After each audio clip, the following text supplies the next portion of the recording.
differences will not only be sustained, but will continue to be enhanced going into the future. It is important to acknowledge that in the process of securing the nation, our security services often interact with citizens exercising their democratic freedoms and fundamental rights.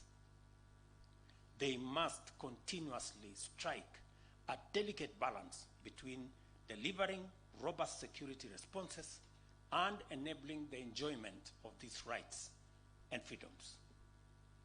In situations involving serious threats to public order, human life, and safety, this balance can be particularly challenging. And knowing this, criminal elements often seek to exploit protests and demonstrations to further their schemes. That there has been instances of excessive and extrajudicial actions by members of the security services. At the same time, it must also be acknowledged that due process is underway in appropriate institutions to ensure accountability. That said, it is crucial to remember that every freedom has its limits, and that public safety and order must always supersede the desire of unchecked liberty. We must ensure that our pursuit of rights and freedoms does not compromise our collective or individual safety, nor should we allow criminals to exploit constitutional rights to harm and destroy other people. In the spirit of fostering a candid national conversation, I urge every critical stakeholder to reflect deeply on the failures that have led people to adopt radical, individualistic, and self-centered interpretations of rights and freedoms, interpretations that often seem fundamentally opposed to the rights of others and the collective good of citizens.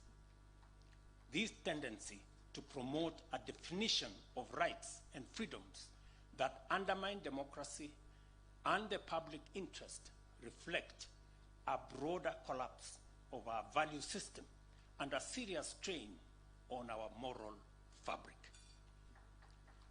I also believe that this disregard for moral values, including compassion, responsibility, and decency, contributes to violent crimes, such as what we have seen with femicide, perpetrated by men against women who would otherwise they would be loving.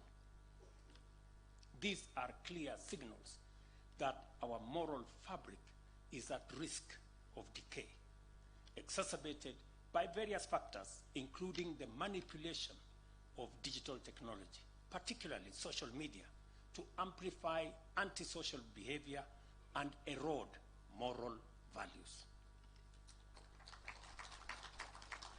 The maintenance of our social fabric and the promotion of a strong value system is a collective responsibility we cannot run away from. This task has always required and will continue to require the involvement of a wider spectrum of society agencies and institutions, with a family unit being the most critical. The broader community, faith-based organizations, the education system, the law and order institution exist to support and complement the family's fundamental role in nurturing compassionate, responsible citizens who are empowered to propel our nation into the future.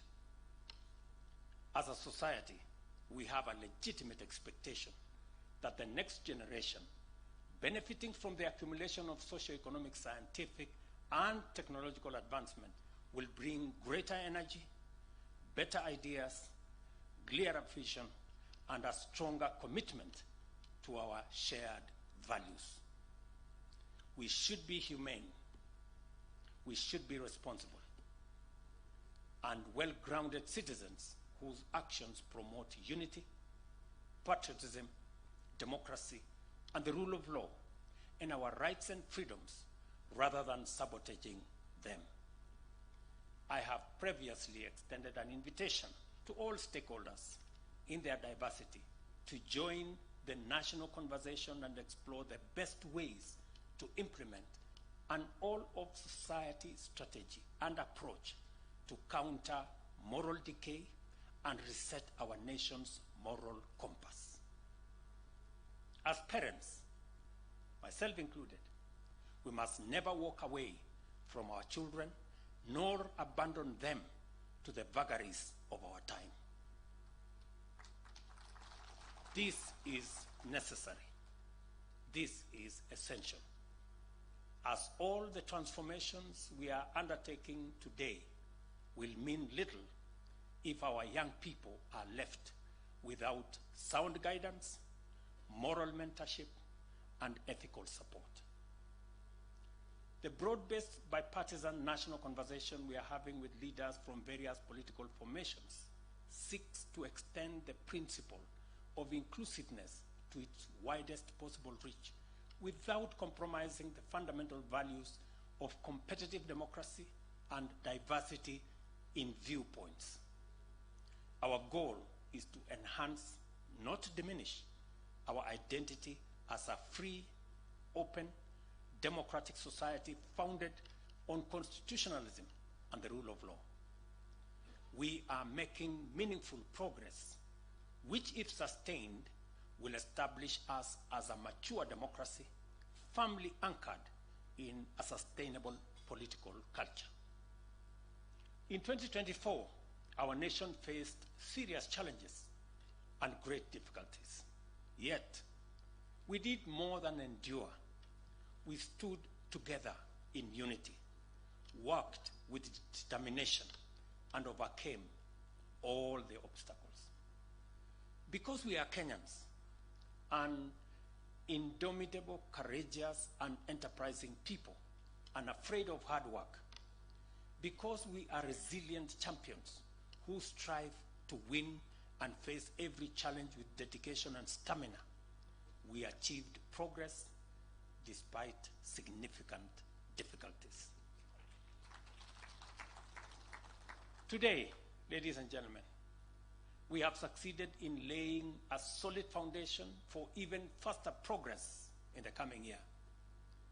The Kenyan shilling, which began the year on a subdued note, has appreciated significantly, strengthening from Kenya shillings 165 to the dollar in February 2024 to Kenya shillings 129 to the dollar today, making the Kenya shilling one of the world's best performing currencies. Inflation, a key indicator of economic health, has fallen from 9.6% in September 2022 to 2.7% in October 2024, the lowest level in nearly 2 decades. Meanwhile, foreign exchange reserves have surged by $2.4 billion to reach $9.5 billion, providing 5 months of import cover and insulating our economy from external shocks. Our economy continues to outpace global trends, growing at 5.6% in 2023, positioning us among the world's fastest growing economies. In light of the outcome of our collective determination and efforts, we have every reason to approach the new year, with optimism and a renewed commitment, not only to work harder and achieve greater progress, but also to transform ourselves and turn every challenge into an opportunity to do more and to do so better. In 2025, the seeds we have patiently and carefully planted will continue to germinate and grow. The progress we have made has set us firmly on the path of rapid and sustainable growth. As a result, we can anticipate stronger economic performance, more jobs for our young people, and higher incomes for our farmers and entrepreneurs. Additionally, We expect that in 2025, more investments will mature, leading to a considerable expansion of our manufacturing sector and an increase in our exports. The reforms we have implemented in both basic and higher education will also come to fruition, providing new momentum and focus for the entire education sector in 2025. Additionally, Taifa Care will approach optimal performance, offering significant relief to households by reducing the burden of healthcare costs and delivering enhanced benefits through an efficient, inclusive, and high-quality public healthcare system. As we speak, subsidized fertilizer is already in stores waiting for farmers. As you all know, in the past, farmers used to wait for fertilizer. This year, fertilizer is waiting for farmers in the stores. Next year, we plan to achieve higher yields from every crop, ensuring even greater rewards for our hardworking farmers and food security for all Kenyans. Additionally, we aim to free our livestock from deadly infectious diseases, alleviating the fears of pastoralists and stock keepers from devastating outbreaks. This is why the nationwide livestock vaccination campaign will be a game changer. Unlike segmented vaccination efforts that left some areas unprotected and vulnerable to outbreaks, thereby risking reinfection in vaccinated regions, this voluntary, comprehensive approach will eradicate these threats comprehensively once and for all. Mark my words, I said voluntary. In 2025, we will be busier at school and at work, better nourished, safer, more secure, and with more money in our pockets. We will hold productive national conversations to empower our young people as responsible custodians of our shared aspirations and to solidify our state as a robust and secure democracy. We will continue to work hard and deliver greater progress, becoming better equipped to tackle our challenges. In 2025, I will have the honor of handing over the first keys to completed affordable housing units to hardworking men and women from all walks of life.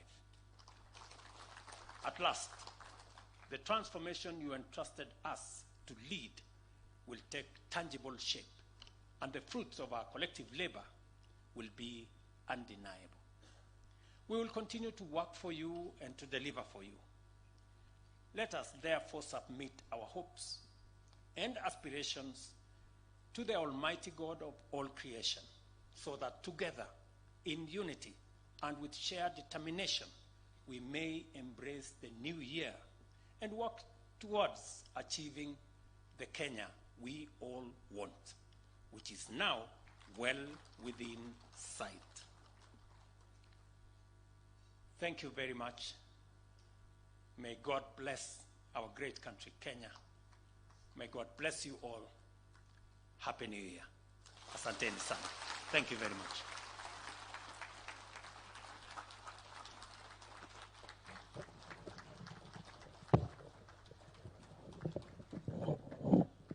I think we can do better than that. Why don't we give one warm round of applause to His Excellency for such a wonderful delivery of his New Year message to the nation. Can we take our seats, please? And as we take our seats, I would like us to all just say, wow. Aren't we inspired? 2025 is going to be a beautiful, wonderful year. Your Excellency, with your permission, I'll usher us to a short entertainment session before we proceed with the rest of the program for this evening as we climax to midnight, where we are going to be counting down. We'll have His Excellency count us down to the hour of midnight before we wish each other a happy new year and go to watch the display of fireworks. But as we usher in the entertainment now, I'm sure some of you will agree with me that if we had a Kenny Rogers or a country music singer, they probably would come from Kisii County. Are we agreeing? And at this point, allow me to invite the next guest who is going to be giving us a rendition of country music, and his name is Bwana Maombi. Maombi, over to you. Let's give him a round of applause as he now takes us.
Rejoice, rejoice, O Christian, lift up your voice and sing.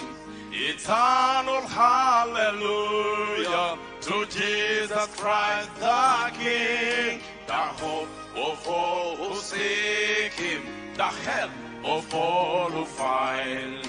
None other is so loving, so good and kind. He lives, but Jesus lives today. He walks with me and talks with me along like far away. He lives, salvation to impart. You ask me how I know it is. He lives within my heart.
A wonderful medley of country music. Thank you very much, Samson. Tumpigie makofi tafadhali one more time as he exits the stage. Your Excellency, next we have before you the State House Choir that is going to give us a medley of songs, both patriotic and gospel songs. At this point, if you feel that the song imekuguza, you're welcome to stand up and dance. So, State House Choir, uwanja ni wenu.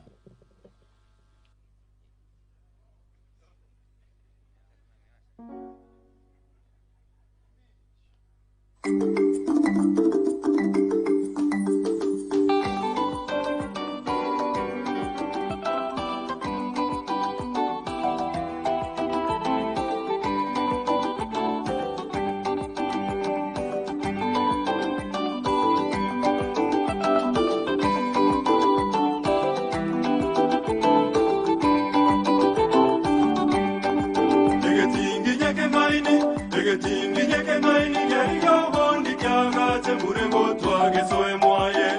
Egetingi nyeke ngaini geyo bondi kyaga temure gotwage soe mwaye.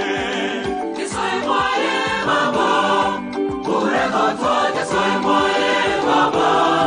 Mure gotwage soe mwaye, mure gotwage soe mwaye. Soe mwaye baba, mure gotwage soe mwaye baba. Mure gotwage soe mwaye, mure gotwage soe mwaye.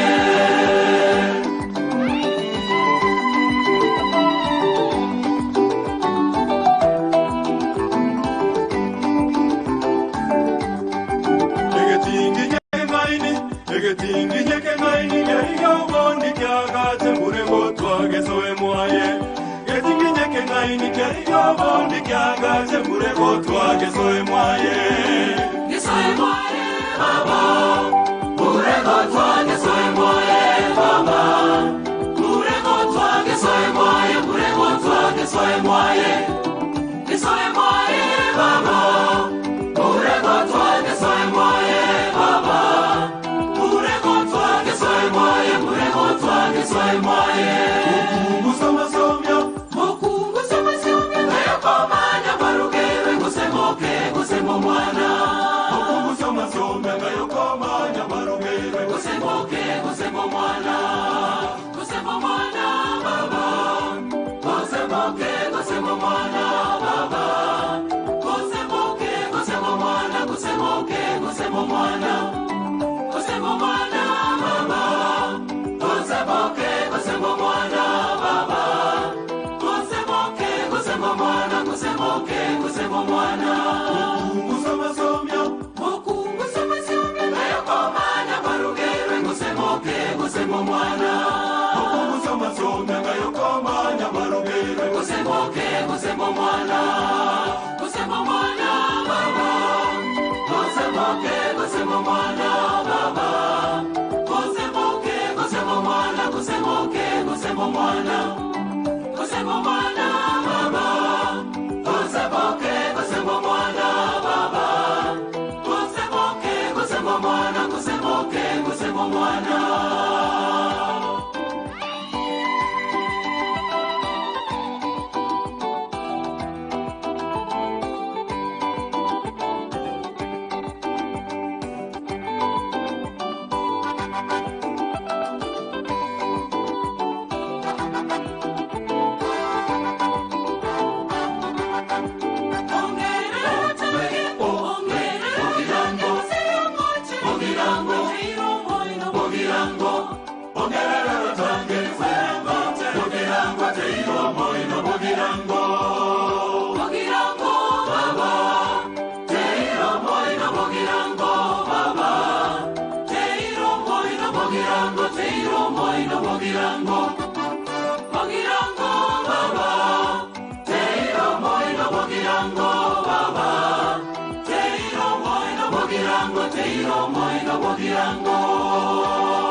Tuendelee au tuendelee? Ikishika wapi nduru? Ero koro biro, ero boy magongo, ero koro biro, biro.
moyo mwami Yesu yanangania saira Yananga Yesu yanangania saira yanangania saira.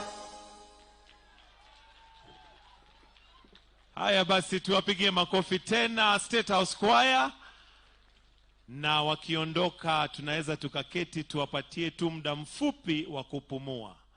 Your Excellency, I didn't know that you could dance isukuti, lakini nimeona kweli unaisakata kabisa, lakini najua ya kwamba hauko mbali sana na Lukuyani kwa sababu Her Excellency Mama Rachel Ruto hapo ndiye ametoka. Kwa hivyo naona damu bado iko. Tuwapigie makofi tafadhali Mheshimiwa Rais and Her Excellency the First Lady. At this point, Your Excellency, just to take a short commercial break, I'll invite Mheshimiwa Osoro to just come and make a few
maseneta, wakilishi wadi, viongozi wa kidini, wageni waalikwa, wasanii wetu, mabibi na mabwana. Mheshimiwa Rais, kwa heshima naomba sasa nimwalike kiranja wa walio wengi, Mheshimiwa Silvana Sosoro, aje awatambue viongozi ambao wako hapa na pamoja nasi kabla tuendelee na ratiba yetu ya jioni ya leo. Tumpigie makofi tafadhali Mheshimiwa Silvana Osoro. Karibu. Asante sana Bwana Michael Getonga, Your Excellency the President of the Republic of Kenya, Your Excellency the First Lady, governors present led by the Honorable Amos Nyaribo, the Governor for Nyamira County, Governor for Homa Bay, Honorable Gladys Wanga,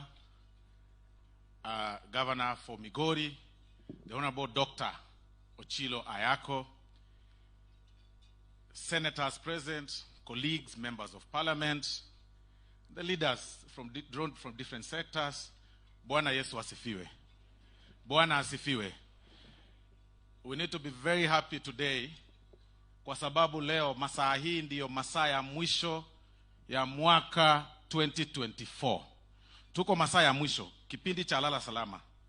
Huu 2024 pia amekuwa na changamoto zake. Kwa hivyo tafadhali tufurahie tukienda at least 2025 kwa sababu tuna expect 2025 to be a better year for us.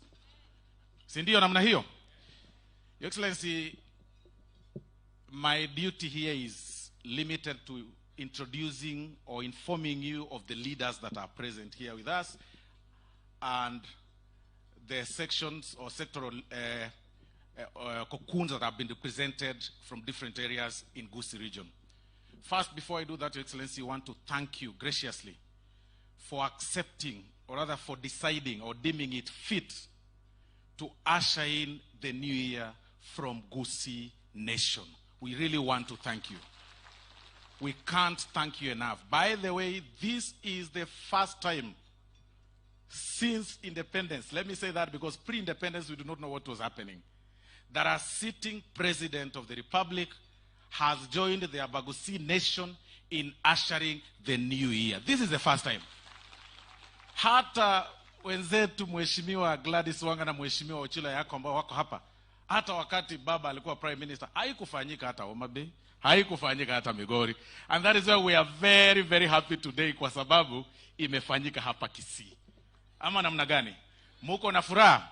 Hebu basi tupige makofi kwanza juu ya hiyo, because this is a great honor. We really take that one with great humility and we take it, we take pride in that, and we find it to take it as a great and a very good privilege for us. Your Excellency, we have a lot ahead of us. Yaani, sherehe ndio bado inaanza. Sasa sherehe, hii chakula tutatuliza kidogo, sherehe inaanza. If you do not dance, next year itafika kama haujui. Ideally, you are supposed to be eyes open before next year. Ndio uone mwaka mpya.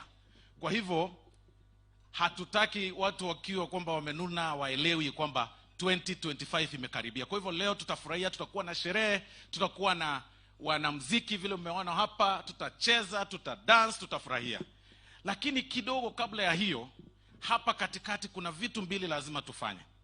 As you are all aware that His Excellency must address the nation, must talk to the general public, and that can only happen during prime time, and that is 9 p.m. East African time. Kwa hivyo, ndio maana kidogo tumeenda commercial break ya national events. Alafu Your Excellency, najua baada ya hiyo, hii uwanja hii tuliacha katikati on purpose. Tutavuka mwaka tukidance hapa.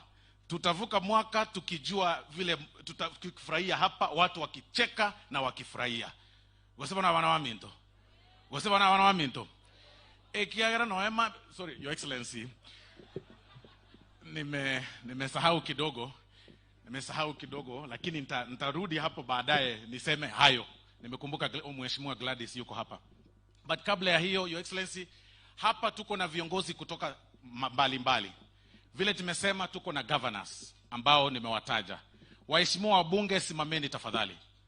Waheshimiwa wabunge wote, baadaye tena tutawaintroduce. Hawa ndio wabunge ambao walialikwa na Mheshimiwa Rais. Yule ambaye hayuko hapa pengine hakualikwa. Kwa hivyo hawa ndio waheshimiwa ambao walialikwa na wakapata kadi ya mwaliko. Wapigie makofi tafadhali. Wametoka sehemu mbalimbali. Mpaka tumeona Mheshimiwa Kaluma yuko hapa.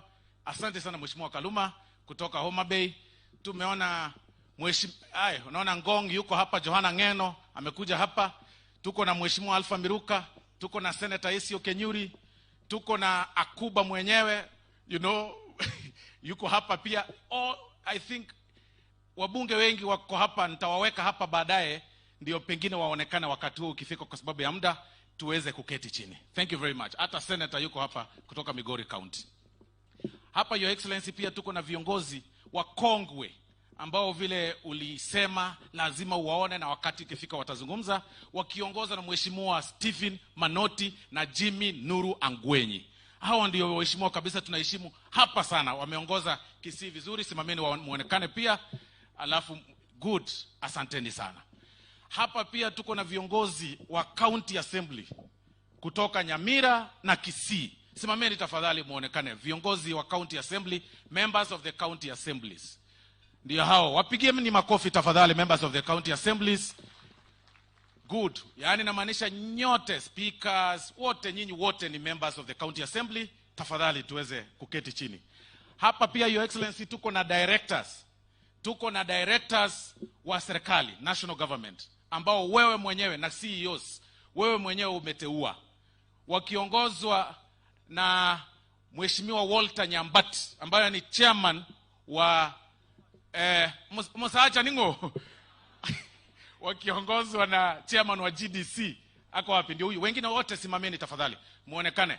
Directors wa serikali, CEOs ambao wamefika hapa leo. Your Excellency, kuna kuanga na kasumba watu useme kwamba wewe huja appoint Mkisii mahali. Sasa mimi hapa ni wapi? Sorry. Hawa ni akina nani ambao wamesimama hapa? Hawa wote, kuna GDC, kuna Bomas of Kenya, naona mzee James Ongwae yuko hapa, kuna Zakaria Yenda, kuna wengi ambao na pale siwezi ona vizuri, na tuko na CEOs. Nimeona CEO wa KDC, Nora Ratemo yuko kule. Nimeona Muriasi, CEO wa Youth Fund. ndio huyu amesimama kule, na wengine nimeona Umwenga ambaye ni vice chancellor wa Open University and so many others ambao hata Sagero amesimama. Obe Sagero manko endanya ole gentekoria. Sagero pia yuko hapa, alipewa juzi. Nimeona Nyambane Okengo. Your Excellency, wako wengi hata nikisema siwezi maliza. Hata mzee Jimmy Nuru Wangwenyi. Wapigieni makofi tafadhali wanapoketi. Thank you very much. Your Excellency, pia tuko na viongozi wa kidini ambao pia tulialika kutoka both Nyamira na Kisii. Tafadhali viongozi wa kidini simameni. Imam yuko hapa, simameni nyote, simameni. Naona akina Pastor Ondabu. Your Excellency, hapa kuna 4 presidents wa SDA Church from different conferences ambazo 4 za Kisii na Nyamira. Wako hapa wakiongozwa na Pastor Ondabu ambaye aliomba hapa, na Pastor Muruabe yuko hapa, na Imam pia yuko hapa, Amin yuko hapa, na wengine wamesimama kule, na niliona fathers. I think fathers ndio wale wote wamesimama, wameketi kule wakiongozwa na Vicar General Charles mwenyewe yuko hapa. Asanteni sana, tunaweza keti. Kwa hivyo baadaye tutakuwa tunawajuza pia viongozi wengine ambao wako hapa, kwa sababu sections ya viongozi ni wengi sana.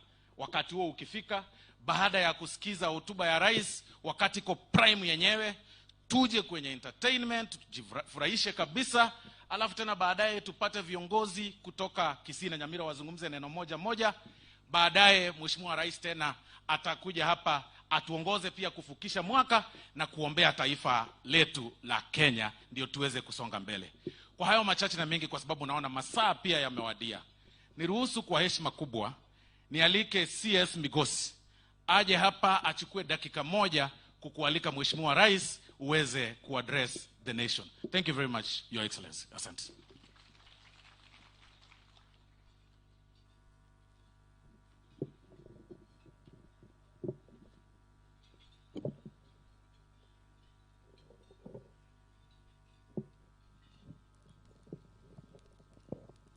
Thank you.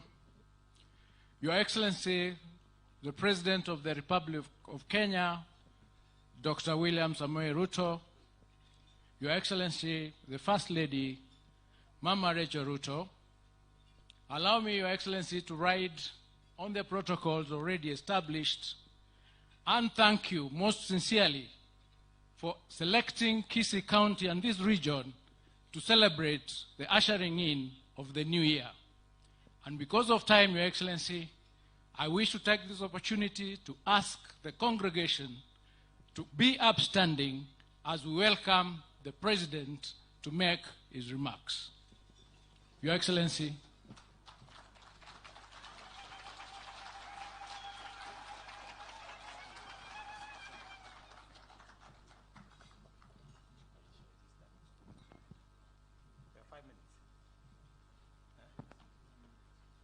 Okay, asanteni sana, tafadhali tuketi.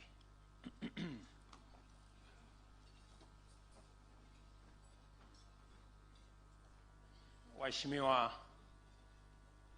mawaziri, magavana, principal secretaries, waheshimiwa wabunge wa bunge la kitaifa na bunge la makaunti, viongozi wetu wa kidini, maaskofu wetu, wachungaji, pastors, imams,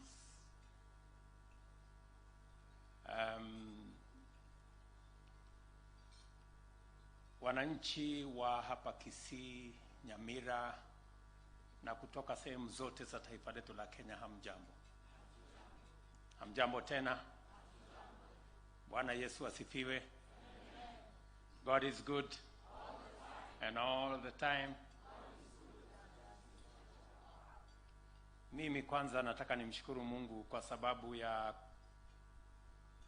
sisi wote jioni ya leo kufika hapa Kisii County ili tuweze kufunga mwaka pamoja na watu wa county hii, sehemu hii, region hii, na vile vile kujumuika na Wakenya wengine wote katika masaa haya ya mwisho ya mwaka wa 2024, tukitazamia sisi wote mwaka mpya wa 2025 kwa masaa machache ambayo yako mbele yetu. Nataka niwashukuru ninyi nyote kwa kukubali mwaliko wangu na mke wangu tuje hapa sote katika hafla hii tuweze for us to share this meal together as we usher in the new year of 2025. Nasema asante sana kwa viongozi wa hapa, wale mlinisaidia kupanga sehemu mbalimbali, na niwashukuru watu wa Kisii. Wakati nimefika hapa jioni ya leo, wananchi wa hapa wamenikaribisha na nimefurahi sana kuungana na marafiki, kuungana na viongozi wenzangu, na pia kushukuru Mungu kwa sababu ya yale mengi ametufikisha na yale mengi ambayo ametusaidia kuyatimiza kama taifa. And it is a great privilege to have this opportunity to address the people of Kenya in these final moments of the year 2024 and to wish everyone a happy and a prosperous New Year 2025. Without hesitation, we all agree that this year has been remarkable. A year to remember for its many challenges, obstacles, and risks that tested our resolve and threatened our prosperity, security, and happiness. Equally, it has been a year of numerous opportunities, successes, and progress that enabled us to overcome these undeniable difficulties and forge ahead with heroic determination. The year began with strong faith and optimism, despite a climate of hardship, uncertainty, and widespread anxiety. Security, economic instability, climatic changes, and political uncertainty loomed large. Global economic shocks drove up cost of living, while conflicts disrupted supply chains, creating scarcity and rising inflation. At the same time, we were striving to recover from the pandemic's disruptions, which we all know. Our currency, the Kenya shilling, faced significant pressure from major currencies. Many families struggled to provide daily meals as agriculture grappled with the aftermath of the region's longest and harshest drought, followed by devastating floods that destroyed crops, destroyed livestock, infrastructure, and general development.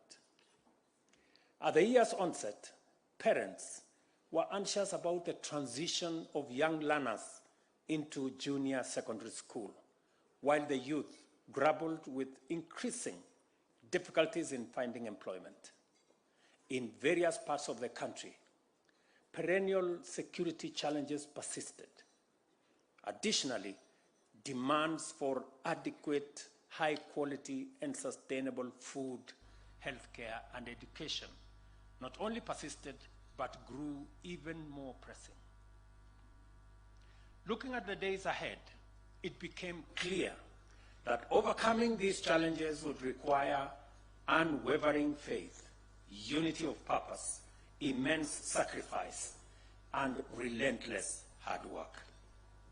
We needed a coherent plan to address these obstacles, deliver the transformation of our nation's needs, and provide every Kenyan with the opportunities they deserve.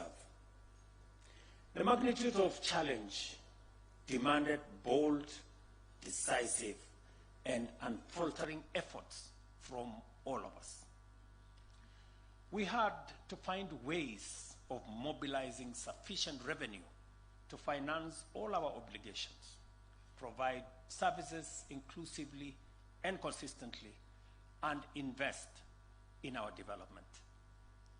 This called for tough decisions, not just to reduce waste and increase efficiency in mobilization and utilization of public finances, but also to promote broader compliance with our civic obligations to pay taxes whenever they fall due. Under the difficult conditions we all faced, implementing these necessary and overdue measures caused much discomfort and sometimes a lot of contention. At the heart of the ensuing dissent lay a demand for a robust conversation about the stewardship of public resources and, by extension, the proper exercise of public authority. You, the people, made it clear to us as leaders that compliance with revenue measures must be accompanied by a stronger commitment on our part to deliver greater transparency and efficiency in the administration of all public resources. You demanded a more thorough national conversation to address the perennial inclusiveness question in order to reflect equity and social justice as primary considerations in governance, government plans, and government actions. Despite these challenges, we have worked tirelessly to fulfill the pledges and commitments of our governing mandate. We are making steady progress in feeding the nation, with productivity rising across key crop and livestock value chains, progressively enhancing our food security objectives. Similarly, we have deployed technology to digitize and automate the provision of services to the public, significantly increasing dividends in terms of service delivery and enhanced revenue collection. The universal healthcare coverage is finally here with us, and we are working round the clock to address various hiccups in its rollout that are to be expected in a program of the magnitude and ambition of Taifa Care. Together with the counties, we have employed community health promoters to ensure health services are accessible and convenient for all Kenyans, especially at the grassroots. With the rollout of the construction of 200 markets across the country, our marketplaces are developing into safe and dignified working environments for hustlers, complemented by ICT hubs in constituencies and wards, which are becoming essential nodes in our digital economy. The Hustler Fund has launched an enhanced facility aimed at transitioning borrowers in good standing into more robust financing to promote the growth of micro, small, and medium enterprises. We have constructed thousands of classrooms and other facilities across the country to expand school infrastructure. Additionally, we have employed and trained more teachers to support the transition to the competence-based curriculum and ensure the seamless progression of learners into junior secondary school. We are addressing the chronic higher education financing challenges that had paralyzed learning, research, and development at the peak of our education and training ecosystem. Our goal is to make higher education, particularly university education, more inclusive and ensuring that no one and no learner and no child is left behind. Our country's network of transport and communication infrastructure continues to evolve rapidly to serve the needs of a demanding, dynamic, and rapidly modernizing economy, ensuring it remains efficient and competitive. Institutional improvements and incentives are attracting investors to our land, driving industrialization, expanding manufacturing, and enhancing our export capacity. Ladies and gentlemen, the houses, the affordable houses, are finally here. Our affordable housing program now includes 873,000 houses in its pipeline at various stages of development across different parts of the country. Among these, the inaugural 8,000 units are nearing readiness for handover and occupation.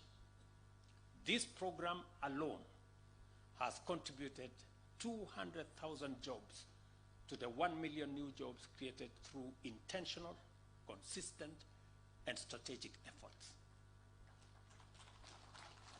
To ensure young people have opportunities to actualize their talents, apply their skills, and drive economic growth, we have pursued every promising intervention, from the National Urban Climate Resilience Program, also known as Climate Works, to over 10 labor mobility agreements that provide qualified citizens with access to employment opportunities abroad. We have utilized every available mechanism to support our young people's aspirations. We have also made undeniable progress in securing the nation. Consistent investment in expanding capabilities of our security services, equipping them with efficient, modern tools, and empowering them through technology has significantly enhanced our capacity to combat crime and ensure public safety. The strides we have made against terrorism, banditry, cattle rustling, cybercrime, and other offenses will not only be sustained, but will continue to be enhanced going into the future.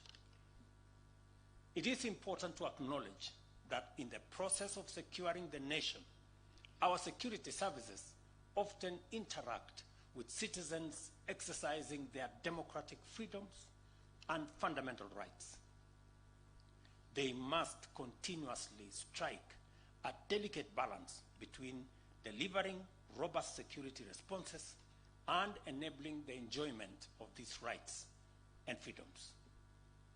In situations involving serious threats to public order, human life, and safety, this balance can be particularly challenging.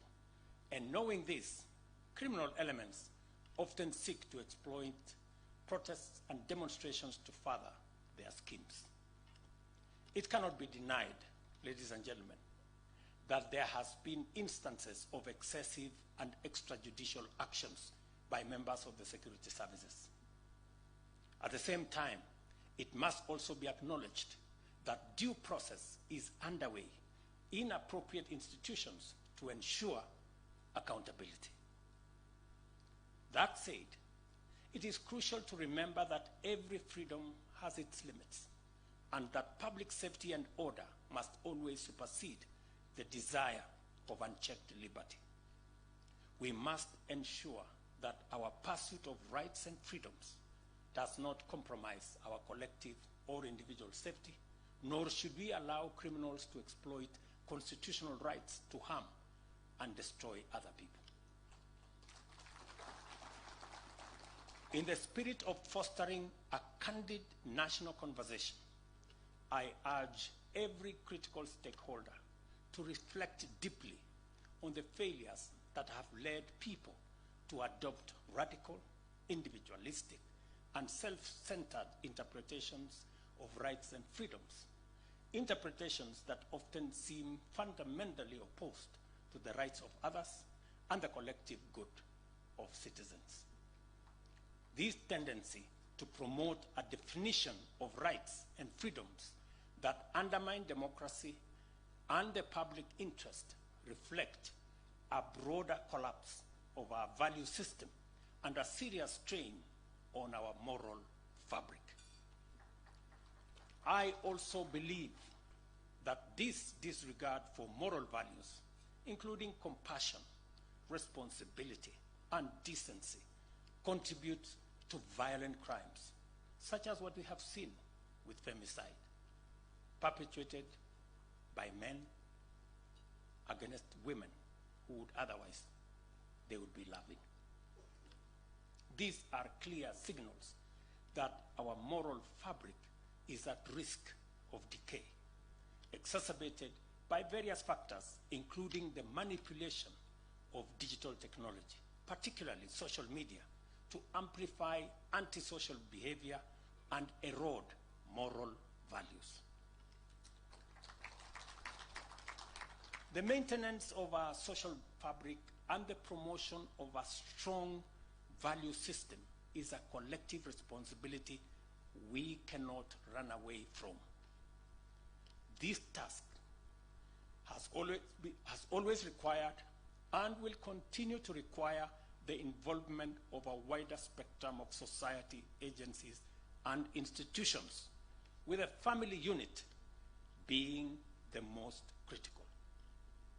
The broader community, faith-based organizations, the education system, the law and order institution exist to support and complement the family's fundamental role in nurturing compassionate, responsible citizens who are empowered to propel our nation into the future. As a society, we have a legitimate expectation that the next generation, benefiting from the accumulation of socio-economic, scientific, and technological advancement, will bring greater energy, better ideas, clearer vision, and a stronger commitment to our shared values. We should be humane, we should be responsible, and well-grounded citizens whose actions promote unity, patriotism, democracy, and the rule of law, and our rights and freedoms, rather than sabotaging them. I have previously extended an invitation to all stakeholders in their diversity to join the national conversation and explore the best ways to implement an all-of-society strategy and approach to counter moral decay and reset our nation's moral compass. As parents, myself included, we must never walk away from our children nor abandon them to the vagaries of our time. This is necessary. This is essential, as all the transformations we are undertaking today will mean little if our young people are left without sound guidance, moral mentorship, and ethical support. The broad-based bipartisan national conversation we are having with leaders from various political formations seeks to extend the principle of inclusiveness to its widest possible reach without compromising the fundamental values of competitive democracy and diversity in viewpoints. Our goal is to enhance, not diminish, our identity as a free, open, democratic society founded on constitutionalism and the rule of law.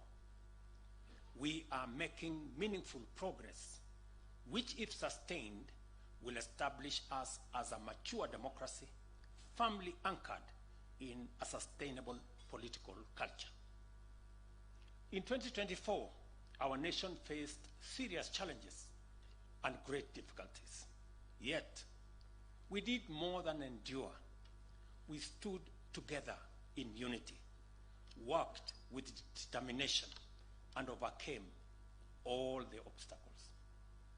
Because we are Kenyans, an indomitable, courageous, and enterprising people, unafraid of hard work, because we are resilient champions who strive to win and face every challenge with dedication and stamina, we achieved progress despite significant difficulties.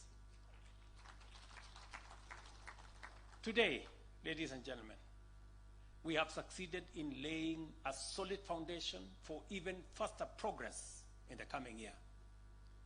The Kenyan shilling, which began the year on a subdued note, has appreciated significantly, strengthening from Kenya shillings 165 to the dollar in February 2024 to Kenya shillings 129 to the dollar today, making the Kenya shilling one of the world's best performing currencies.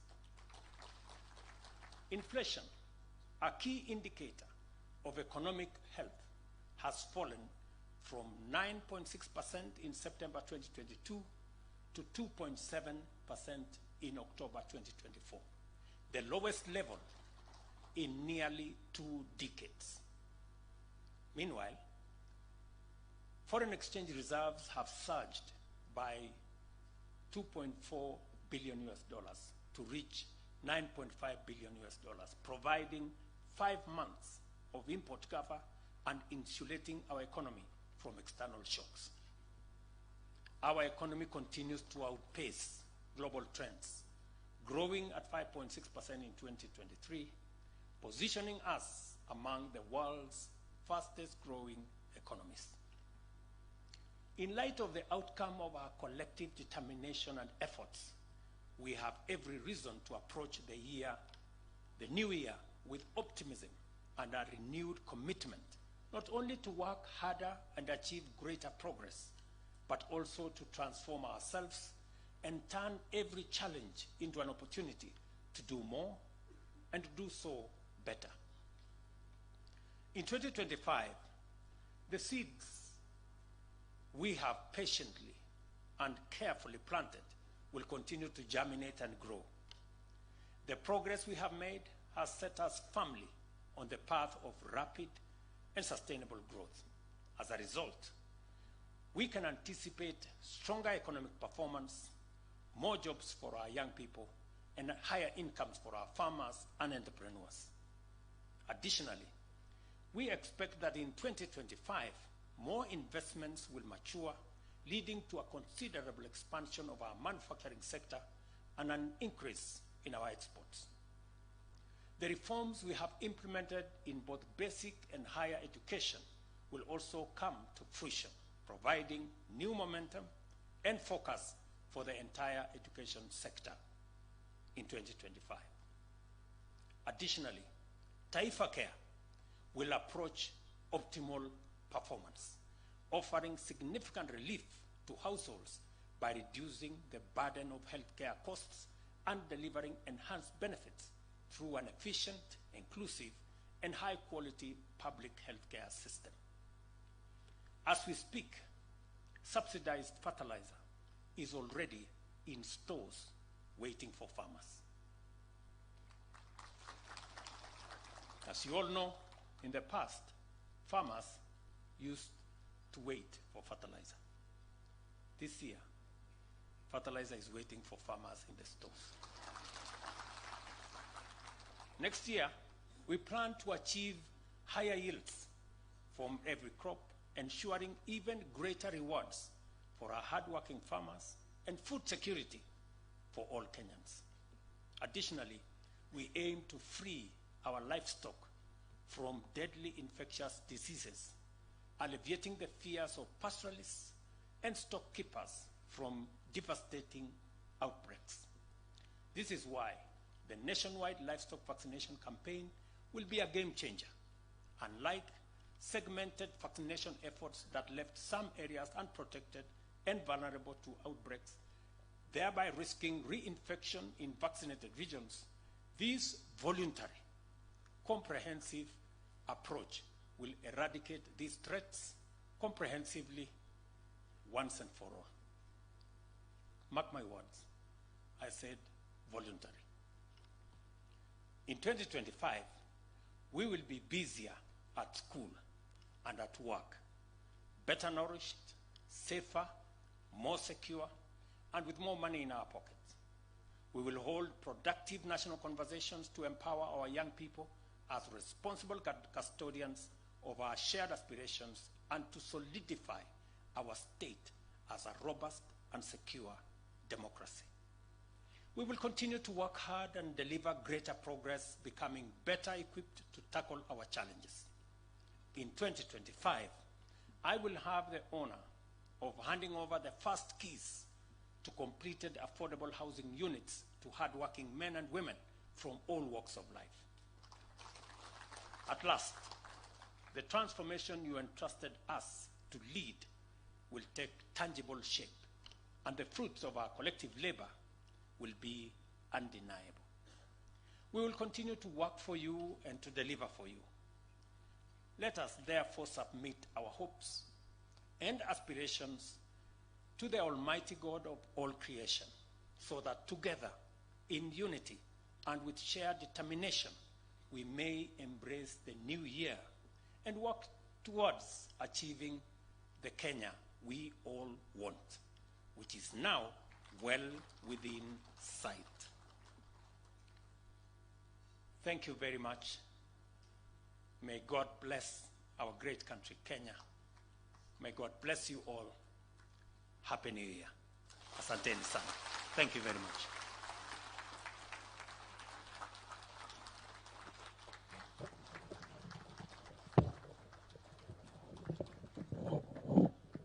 I think we can do better than that. Why don't we give one warm round of applause to His Excellency for such a wonderful delivery of his New Year message to the nation. Can we take our seats, please? And as we take our seats, I would like us to all just say, wow. Aren't we inspired? 2025 is going to be a beautiful, wonderful year. Your Excellency, with your permission, I'll usher us to a short entertainment session before we proceed with the rest of the program for this evening as we climax to midnight, where we are going to be counting down. We'll have His Excellency count us down to the hour of midnight before we wish each other a happy new year and go to watch the display of fireworks. But as we usher in the entertainment now, I'm sure some of you will agree with me that if we had a Kenny Rogers or a country music singer, they probably would come from Kisii County. Are we agreeing? And at this point, allow me to invite the next guest who is going to be giving us a rendition of country music, and his name is Bwana Maombi. Maombi, over to you. Let's give him a round of applause as he now takes us to...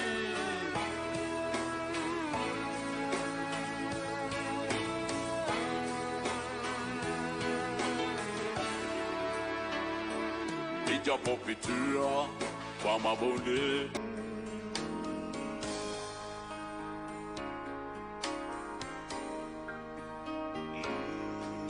Nakole mere moke onwa okureyo Nembanyeri hamwe areru isaronswe Oboko kumahe Engamba ya enegwa Ano nena erituna Amware nani Namenyeri Nam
Baba,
Tuendelee au tuendelee?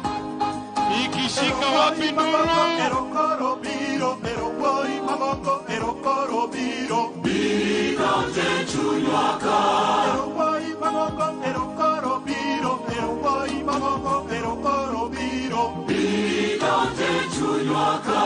Yesu tolongi bimondo wari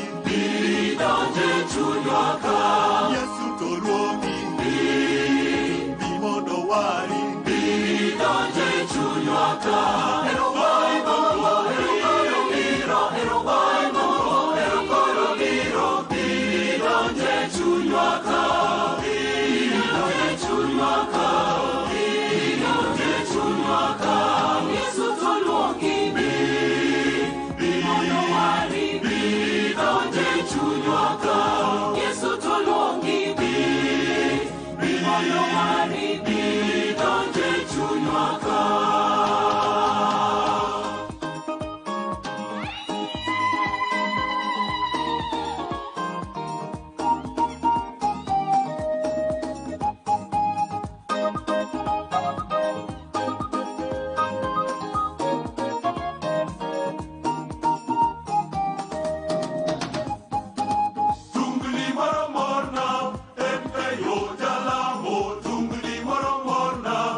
simo Rairi ka jogo riemba Rairi ne chocholo simo Rairi ne chocholo simo Rairi kariako onge Rairi ne chocholo simo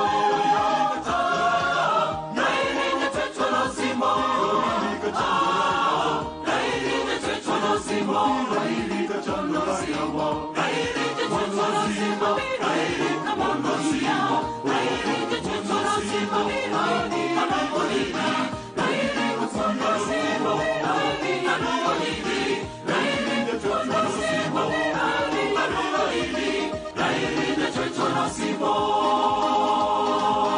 Tungni marona Nene yo jala Tungni marona Nene yo jala Tungni marona Tungni marona Nene yo Tungni marona Nene yo jala Anya kalaga Tungni marona Tungni marona Nene yo Tungni marona Nene yo jala Anya kalaga Nene yo jala Anya kalaga Nene yo jala Anya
Samwana Sara Chudumudum Pakara pakacha Pakara pakacha Pakara pakacha Pakara pakacha Pakara pakacha Pakara pakacha Pakara pakacha Pakara pakacha Omulira wanje Omulira wanje Losiwe waindokera singombe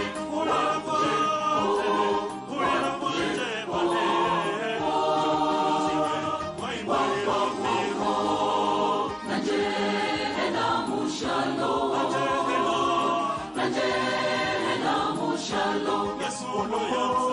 Yesu no yanza umukule Naje na mushalo Naje na mushalo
saira, Nyananga Yesu, yanangania saira, yanangania saira.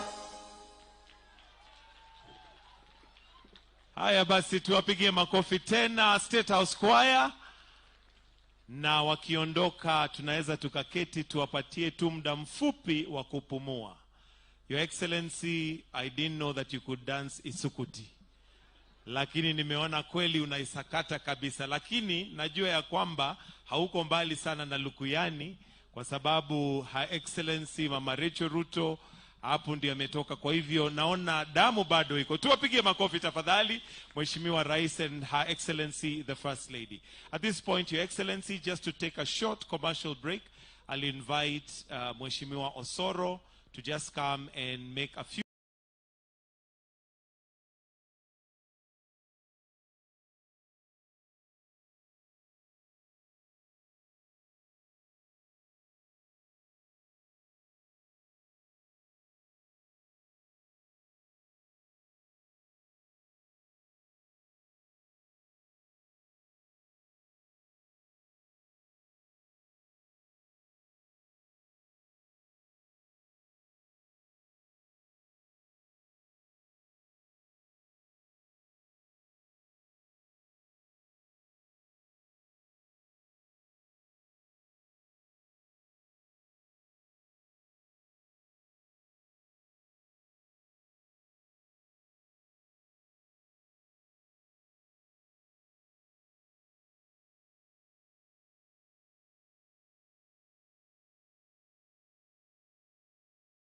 as we welcome the President to make his remarks. Your Excellency.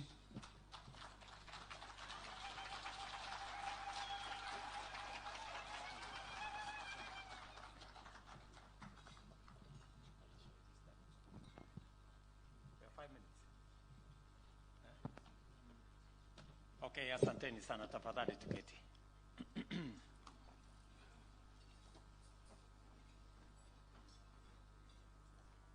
Waheshimiwa mawaziri, magavana, principal secretaries, waheshimiwa wabunge wa bunge la kitaifa na bunge la makaunti, viongozi wetu wa kidini, maaskofu wetu, wachungaji, pastors, imams,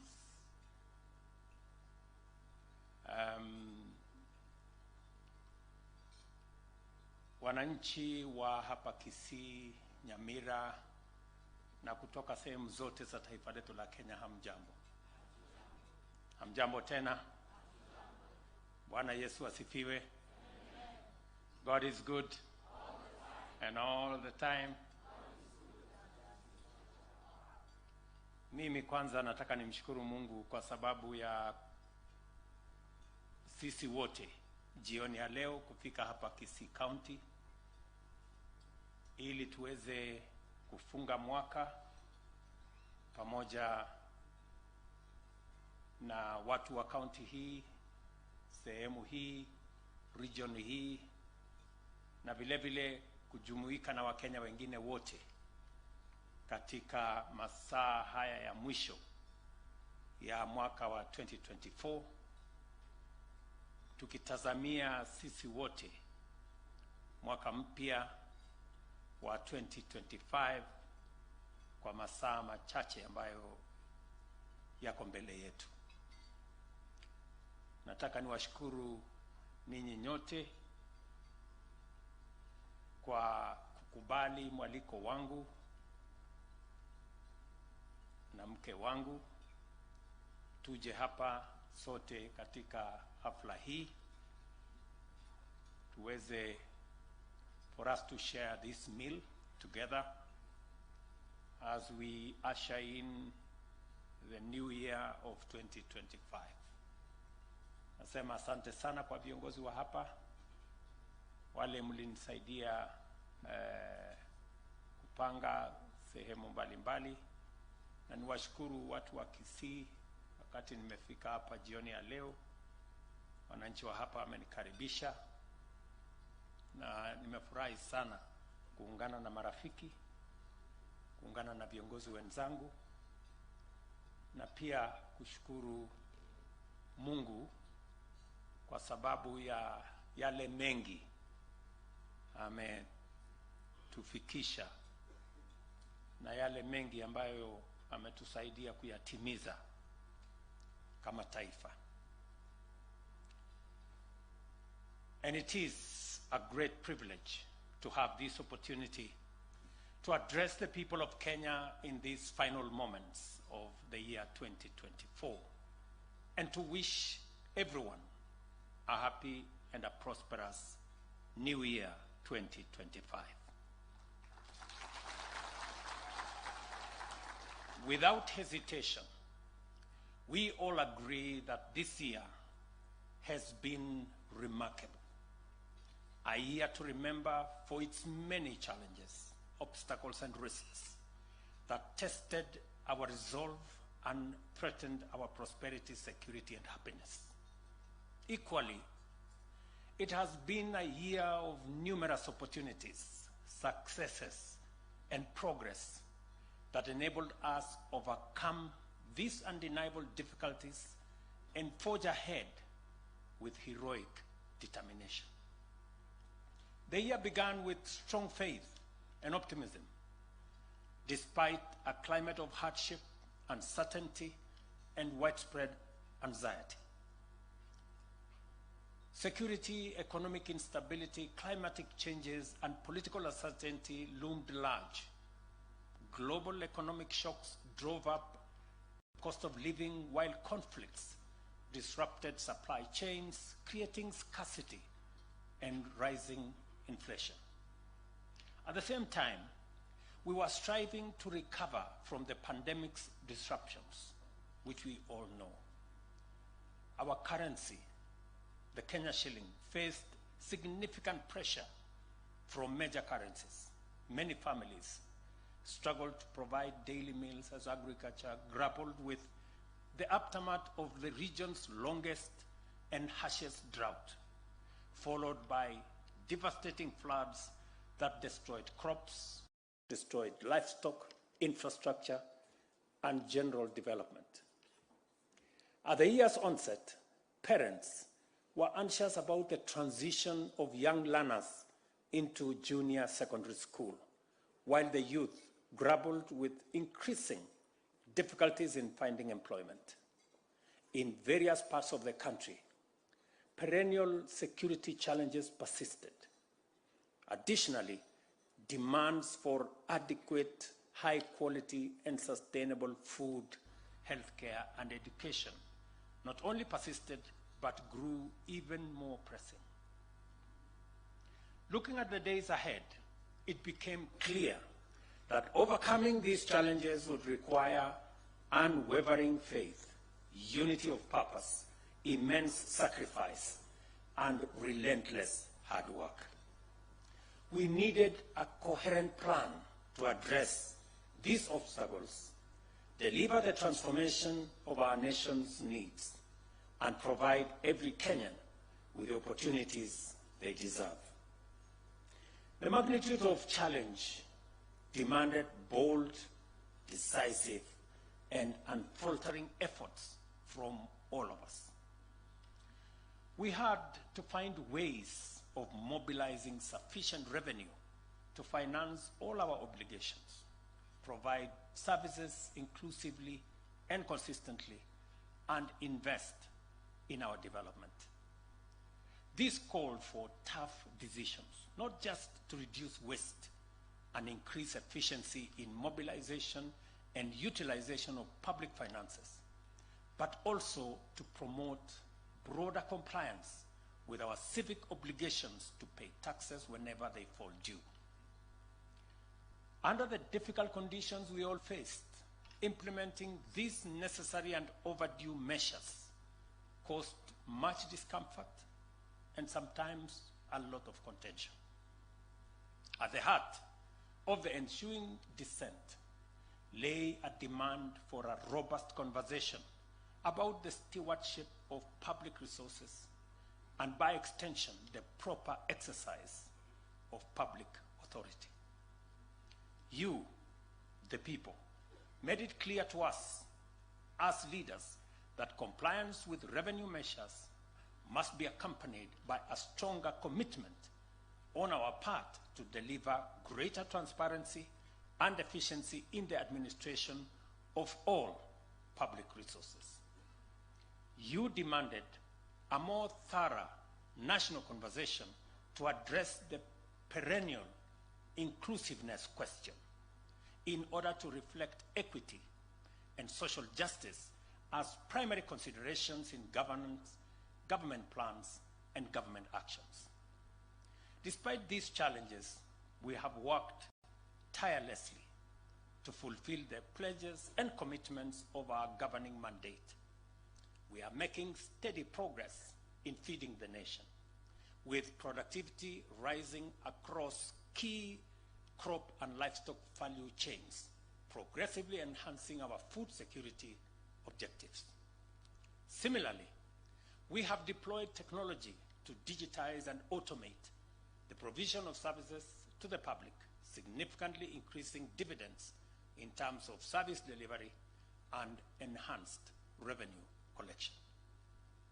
The universal healthcare coverage is finally here with us, and we are working round the clock to address various hiccups in its rollout that are to be expected in a program of the magnitude and ambition of Taifa Care.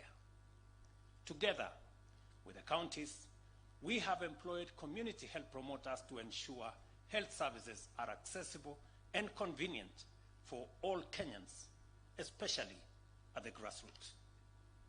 With the rollout of the construction of 200 markets across the country, our marketplaces are developing into safe and dignified working environments for hustlers, complemented by ICT hubs in constituencies and wards, which are becoming essential nodes in our digital economy.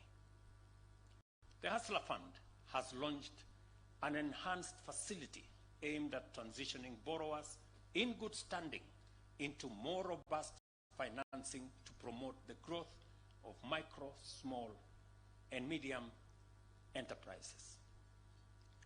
We have constructed thousands of classrooms and other facilities across the country to expand school infrastructure.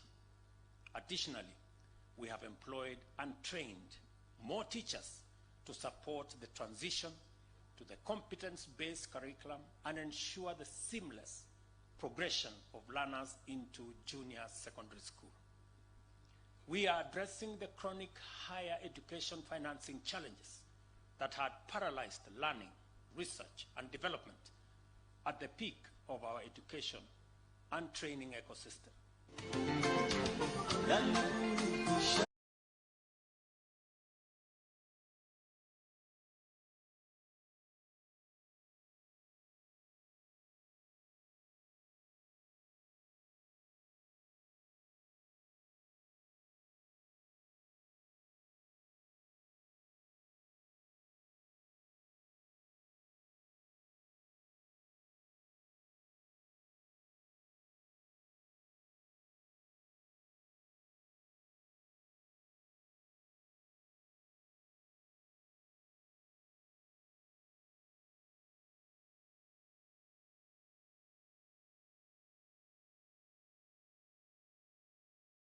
Makofi tafadhali tunapoketi kwa heshima Mheshimiwa Rais. Makofi tena kwa wasanii wote ambao wametuburudisha siku ya leo. Asante. Basi mwambie mwenzako tu bado dakika 40 pekee. As you can see, the clock is already displayed and we are almost there. And today we will have the honor of being counted down by His Excellency the President. Hivi sasa basi Mheshimiwa Rais, ni fursa yangu kumwalika mtumishi wa Mungu atakayetupa neno kwa kifupi tu tunapoelekea kufunga mwaka 2024.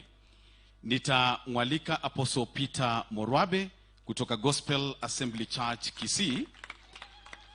Apostle Peter Morwabe alikuwa mhadhiri katika chuo kikuu cha Kisii, amehubiri hapa katika kanda ya Afrika Mashariki, Uganda, Tanzania na Burundi, na amenifahamisha tu kwamba mama wa taifa Bi Rachel Ruto amesha worship katika kanisa lake mara kama 3 hivi, na kwa hivyo ni fahari yake kuzungumza nasi kwa kifupi tu kuhusu neno la Mungu usiku wa leo. Tumkaribishe kwa makofi Apostle anapokuja. Karibu.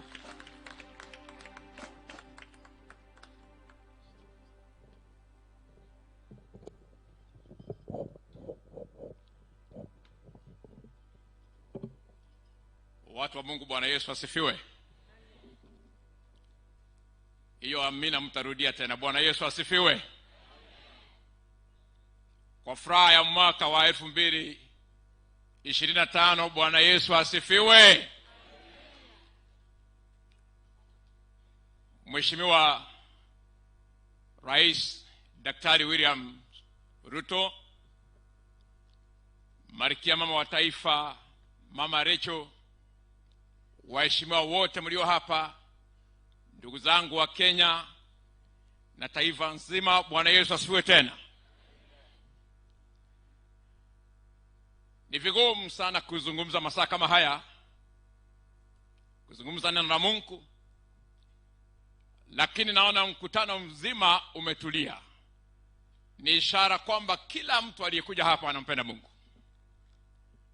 Nasi kama taifa tunampenda Mungu sana. Na kwa sababu nataka nisome neno la Mungu kwa ufupi, na kwa heshima ya neno la Mungu hilo, nitaomba mkutano mzima tu kwa heshima tu tusimame nipate kuomba.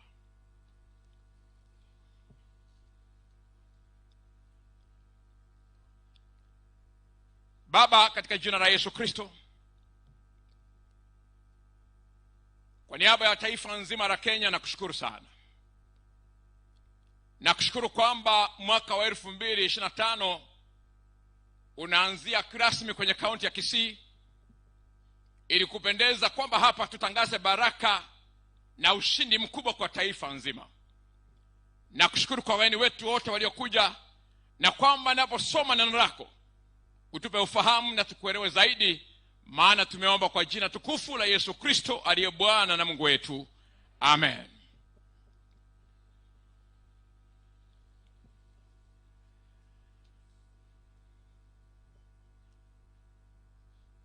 Mheshimiwa Rais,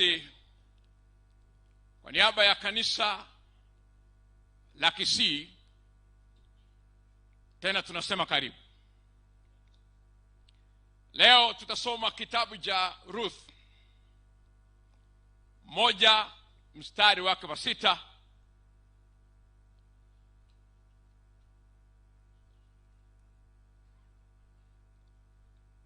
Na nitasoma tu kitabu cha Ruth 1 mstari wa 6. When Nahum heard in Moab that the Lord had come to the aid of his people by providing food for them, she and her daughters-in-law prepared to return home from there. Kitabu hiki kinazungumzia habari ya mtu mmoja anaitwa Elimeleki. Elimeleki alikuwa na mke wake Nahum, lakini wakati fulani wazo likawajia kwamba kuna tatizo kwenye nchi yao. Na kwa hiyo Elimeleki akaondoka na mkewe Naomi, wakaelekea nchi nyingine ya Moab, kwa sababu walifikiri kwamba Moab ni salama kuliko Bethlehem. Na ni kwa nini Mungu alinipatia kitabu hiki? Ni kwa sababu wapo watu wanaofikiria kwamba lipo taifa lingine nzuri kuliko taifa la Kenya.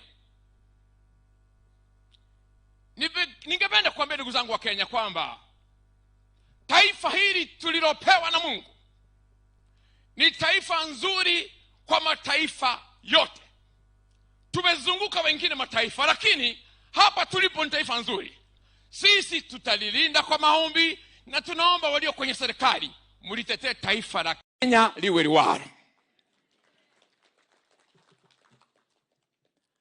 Elimeleki aliondoka na mke wake, wakaingia kwa nchi ya Moab wakiwa na watoto Mahalon na Kilion, because somehow they thought that Moab was better.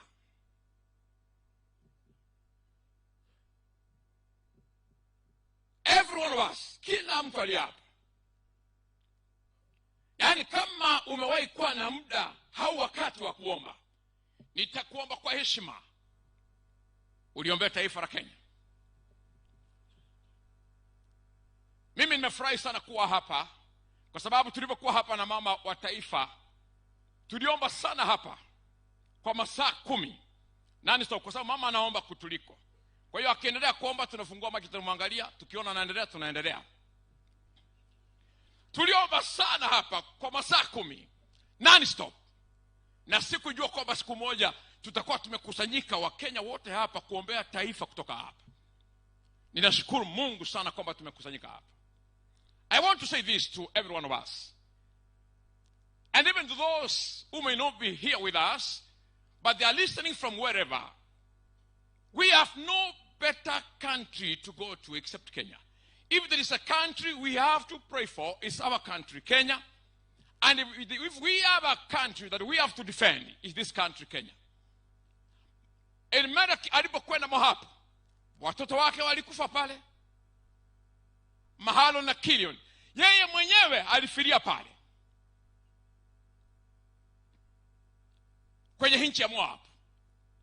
Lakini after a while, yule mama Naomi akiwa amepaki ubweke pale Moab, akasikia habari kwamba Mungu amewatembelea ndugu zake nyumbani. I can say this comfortably, kwamba God has never forgotten his people. I can say that comfortably. I believe strongly that the nation of Kenya believes in God. We love God and God loves our nation. Hata kama mwaka wa 2024 tumepitia mambo mengi, mengine yaliyotutia wasiwasi, nina uhakika ndani ya moyo wangu kwamba mwaka wa 2025 kutakuwa salama.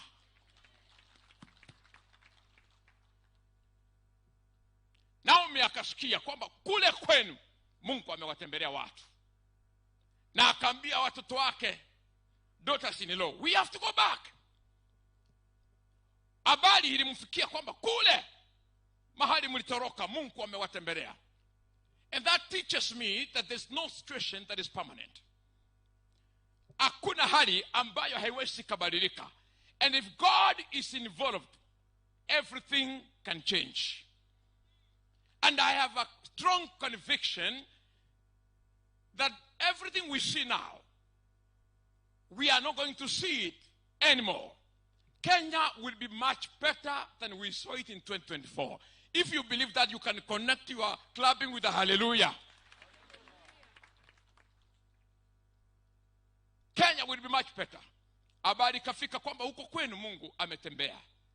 And when I was informed to come and speak, nikauliza Mungu, what is the message for the nation of Kenya? And Mungu akaniambia, ambia wa Kenya wote watulie. Jamani, ukiwa umeketi karibu na mtu na kama ajarara, mwambie tulia tu. Mwangalie, mwambie tulia. Mwambie God is in control. Mwambie tulia kabisa. Leo kuna watu especially siku hizi ukiangalia kwenye social media unaona kama Kenya inaisha. But I can tell you comfortably, Kenya is going nowhere. All of us, we will remain here, na taifa letu litakuwa imara zaidi kuliko siku zingine. Kama unaamini sema amen. Our country is not going anywhere. We are here.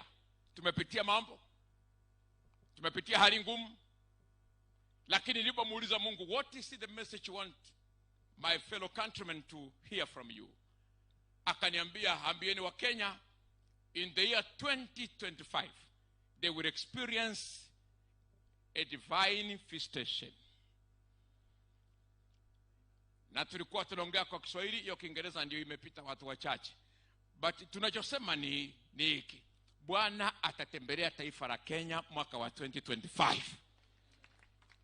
And that means in a few minutes coming, the power of God will begin visiting the nation of Kenya. Mimi nashukuru Mungu sana kwa nafasi, so that I can be able to speak this, that Kenya will experience. Na mimi nakushukuru Mheshimiwa Rais kwa sababu tayari vile tumeungana wa Kenya wote. Hakuna Mkenya hayuko hapa. Tumeungana wa Kenya wote na makanisa yote yako hapa, na nimepewa nafasi ya kuzungumza kwa niaba yao, nilete ujumbe wa mbinguni kwamba Jehova Mungu wetu atalitembelea taifa la Kenya mwaka wa 2025. Yaani mngepiga makofi singeendelea zaidi. Taifa letu litatembelewa. Kwa hiyo mimi namshukuru Mungu sana kwa nafasi, na wageni wetu karibu. Sina mambo mengi. Ukitoka hapa, mahali popote utakapokwenda, endelea kusema neno hili ndani yako kwamba taifa la Kenya limetembelewa. Unajua tunaingia mwaka wa 2025 in a few minutes. Kwa hiyo ujue kwamba tunatembelewa. And Bible inasema Mungu alipowatembelea aliwapatia chakula. When God visits a place, he makes provision. He makes provision. Our country will be visited. Na maneno haya nashukuru Mungu kwamba nimeyazungumza, viongozi mkisikia. There will be great changes in our nation, and God will make it happen for his glory. Say amen. Kwa hiyo sitazungumza zaidi, hilo limetosha, ila yapo mengine lazima tufanye kama wachungaji. Mtanipa muda mfupi tu, na kuna mawili matatu tutafanya tukiwa tumesimama. Lakini kwanza nitamwalika chaplain wetu wa State House, Bishop Bernard Njagi, aweze kutupeleka kwenye sehemu fupi tu, and then we will proceed with prayers for our nation. Kwa sababu kile ambacho tulikuwa tunatufanya ni kwamba tufanye maombi ya kutuandaa kuingia mwaka mpya. Lakini kwa ishara kwamba kuna kitu umesikia, hebu nyosha mkono tu hivi na useme amen. Amen. Asante sana. Bwana chaplain, you are most welcome to take us through the declaration. Na atakapofanya hii sehemu kubwa sana, ni sehemu muhimu sana, nitaomba kila mmoja aliye hapa kwa heshima utasimama wakati chaplain wetu atakuwa anasema mambo haya.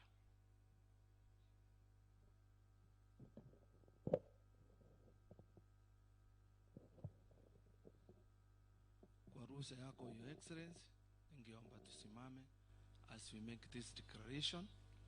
Let us believe our God, and I know our land will prosper. As I stand with the servant of God, we make an agreement as a people of Kenya that this year is a year of double divine favor and the year of recovery of all what we have lost in the previous year, in the name of Jesus Christ. I declare this year 2025 it is a year of the restoration of moral dignity. Tumeona nchi yetu ya Kenya watu wamekuwa na heshima. This is a year of restoration. Hile heshima itarundi katika jina la Yesu. Amen. We declare that this year the spirit of reproach will be defeated in Jesus' name. Roho za aibu zitaisha katika jina la Yesu. We command loyalty, patriotism among Kenyans in the mighty name of Jesus Christ. We declare that this year the spirit of deception, rebellion will be defeated in the name of Jesus Christ. There will be no disloyal. People will be loyal to the government and the leadership. This year, we command the spirit of progress in the own government ministry and sectors in the name of Jesus Christ. There will be productivity. Tutaona kazi ikitendeka kila mahali katika jina la Yesu. This year, we declare healing from bitterness and ailment of all Kenyan in the name of Jesus Christ. We declare watu watakuwa na zubira, watu watakuwa na amani. Roho ya uchungu for nothing itaondoka katika jina la Yesu. We declare unity and the fear of the Lord and the respect among Kenyan. Watu wataheshimiana, vijana wataheshimu watu wazee, na kutakuwa na kurushiana maneno katika jina la Yesu. We declare prosperity and success among us Kenyan. Kila mtu biashara yake na kazi itafanikiwa. And I finish. I declare divine protection, the health, and the progress of the leadership of the Republic of Kenya. I declare that God is going to protect our president from any evil arrows of the enemy. In the name of the Father, and of the Son, and of the Holy Spirit. May God bless you.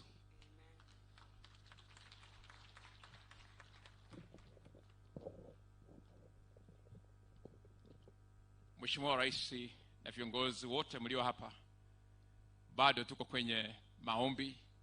Ningeomba tu kwa heshima tukiwa bado tumesimama tu, kwa sababu ni kuomba na kushukuru Mungu tunapoingia mwaka wa 2025.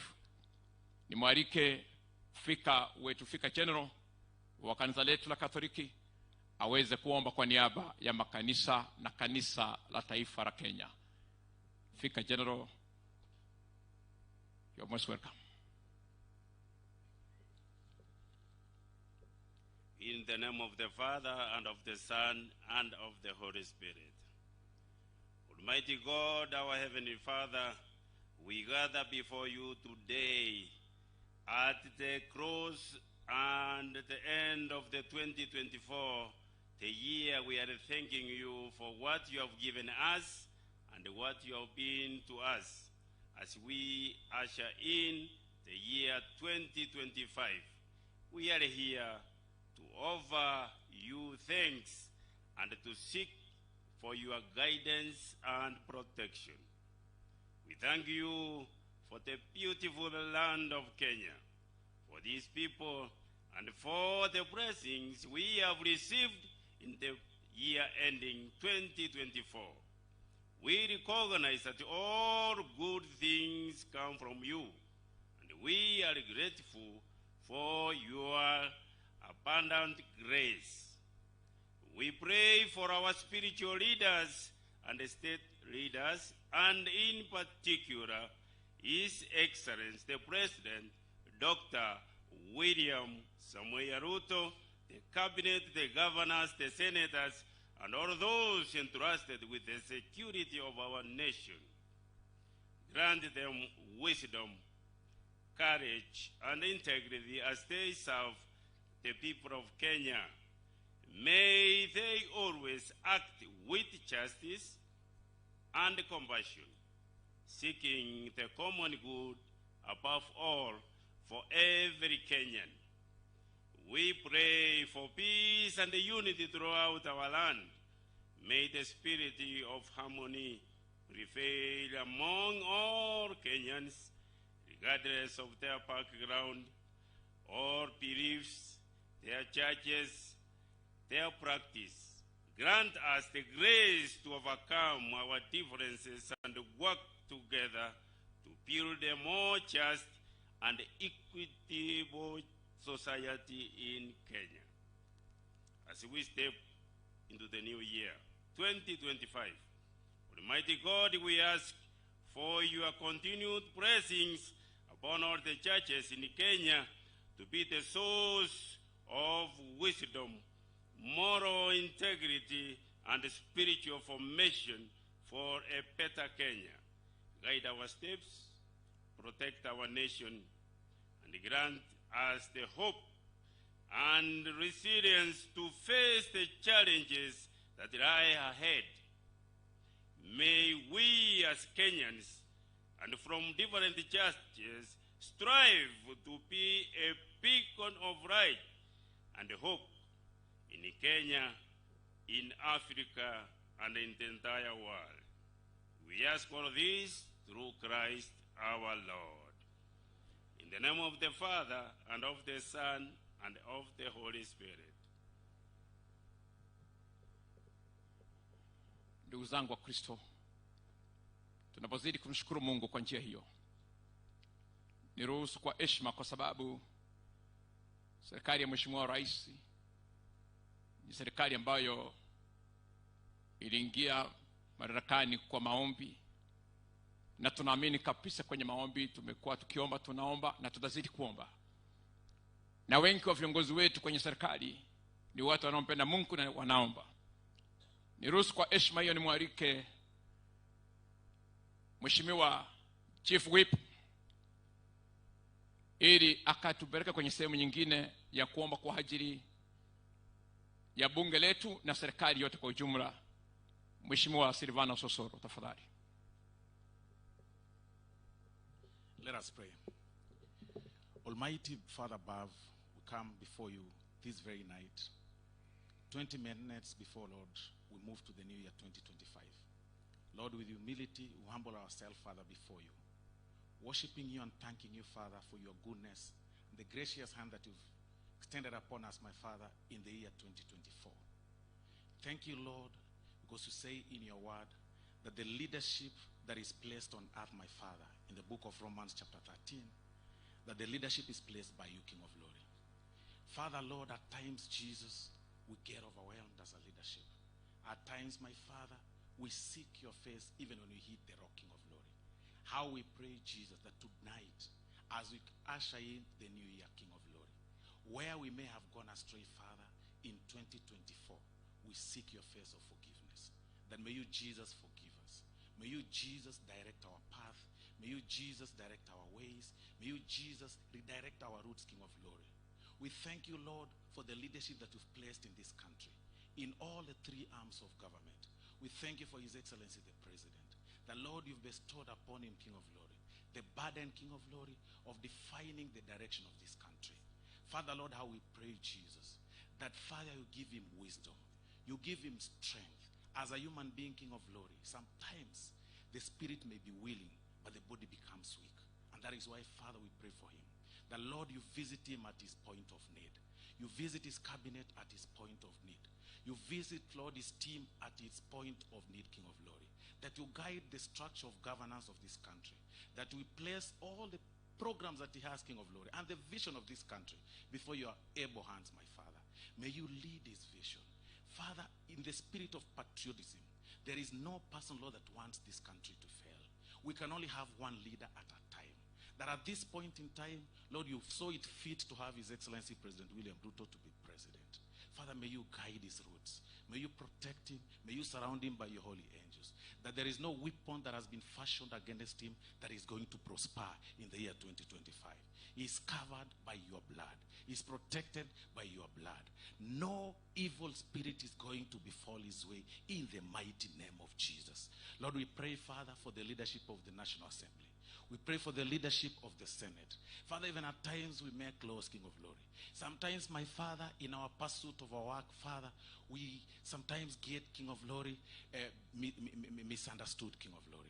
Father, we pray that you give us wisdom to maneuver through the terrains of leadership, the terrains of legislation, the terrains of making people understand, my Father, what really the dream of this country is about.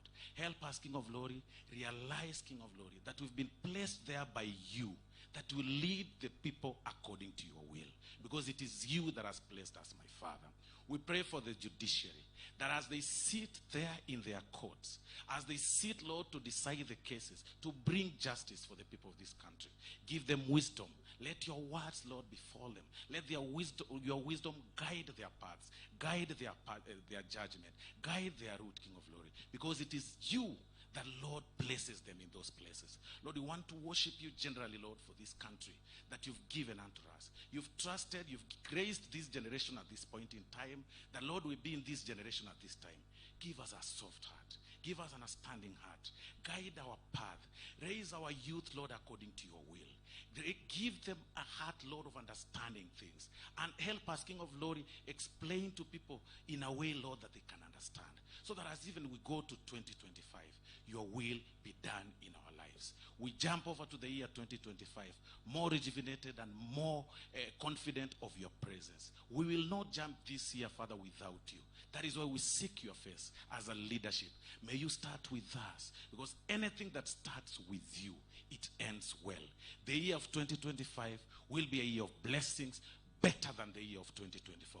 The year of 2025 will live to remember that, Lord, indeed, you are Ebenezer.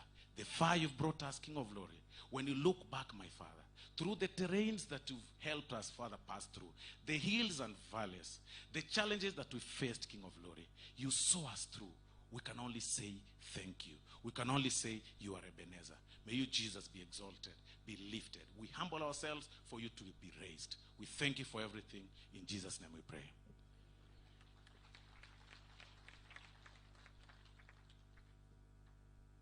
The prayer we are about to make is our last prayer.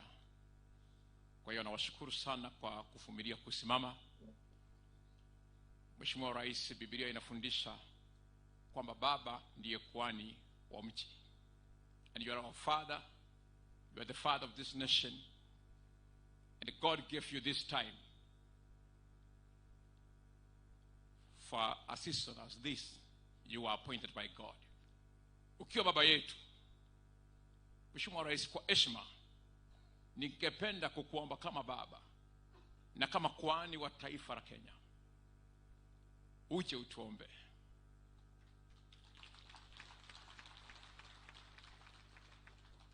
Tafadhali Mheshimiwa Rais.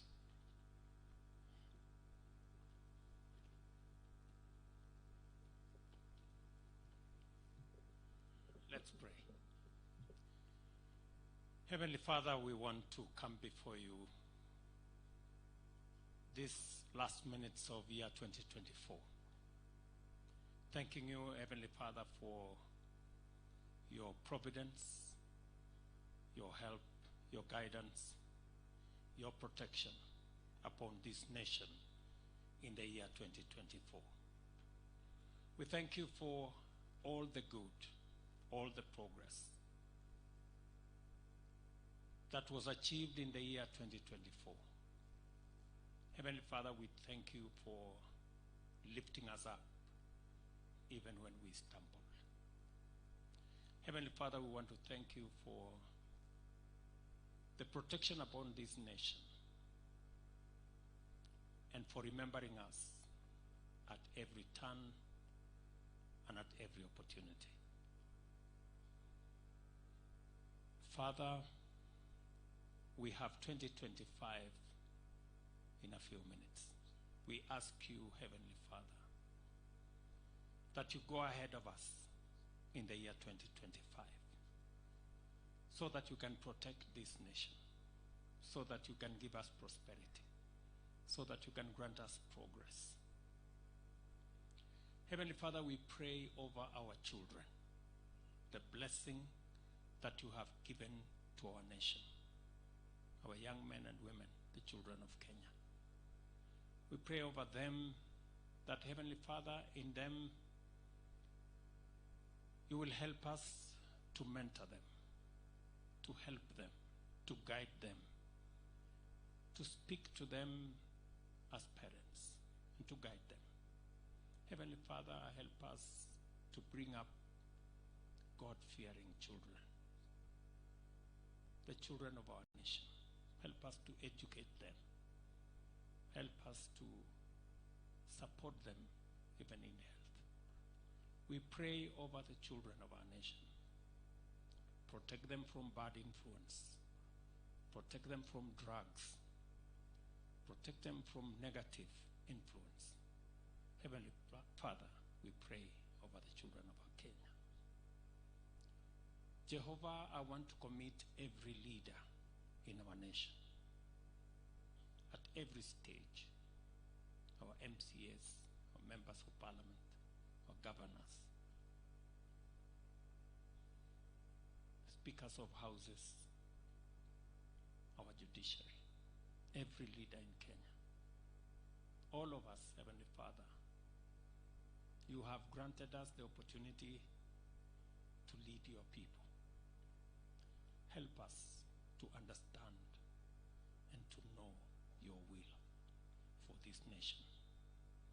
Help us, Jehovah, so that your will is done in Kenya. We pray over all the plans that we have for this nation. We pray over every agenda that we have for Kenya, that, Heavenly Father, you shall bring it to be. We pray against the designs and the plans of the enemy. Do not allow our enemies to overcome us in this nation. We pray over Kenya, the peace of this nation. Protect our nation, Heavenly Father. We pray for our farmers. We pray for our business people. We pray for our industrialists. We pray for the progress of our nation, that plenty shall be found within our borders. Father, we commit this nation to you. All of us, Heavenly Father, we pray that you shall bind us together with cords of love, that you shall weave us into a united nation, a nation after your heart. Heavenly Father, we want to commit Kenya to your hands, the leadership of this nation to your hands, the children of this nation to your hands, and that 2025 we will see your hand in our nation. Father, we want to pray that even the things that we haven't done well, that you will forgive us. Forgive us as a nation. Forgive us as leaders where we haven't made the right judgment. Heavenly Father, help us to do the right thing for your people, to know, to understand, and to discover your will, and help us to accomplish your will for Kenya. We commit ourselves, commit the nation of Kenya to your protection. We commit the nation of Kenya to your blessing. We pray over the peace, stability, progress, prosperity, and wealth of our nation. In Jesus' name we pray. Amen.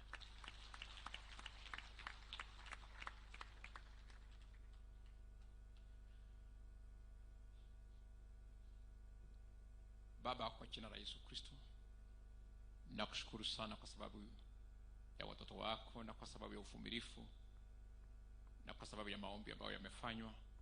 Jina lako litukuzwe sasa na hata milele, kwa jina la Baba, la Mwana na Roho Mtakatifu. Amen.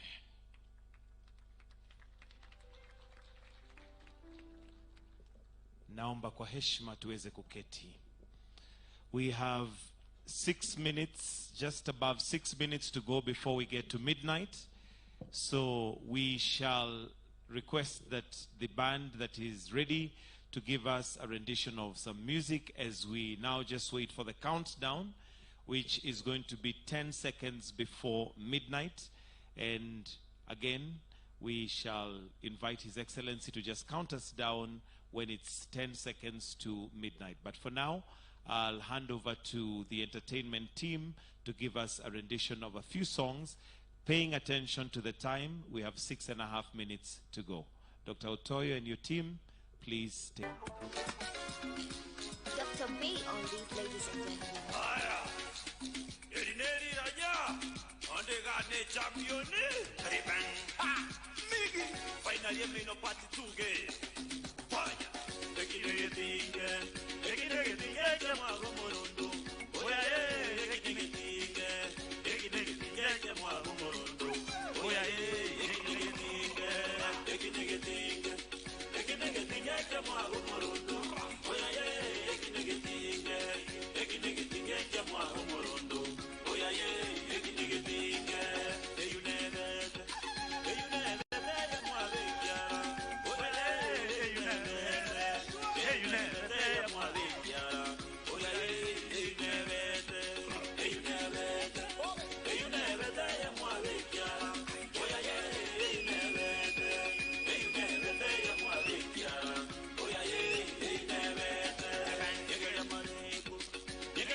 Sasa kama kofi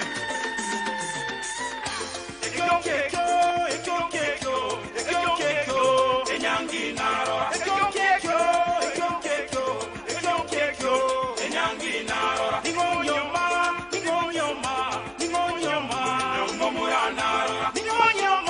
Basi naona wakati umeendelea. We have 40 seconds to go.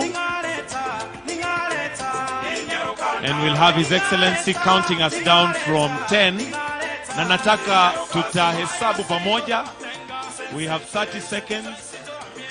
Kwa hivyo tamwalika His Excellency together with Her Excellency the First Lady. And he'll count us down from 10. But we'll count together when we get to 10. We have 16, 15 to go, 14.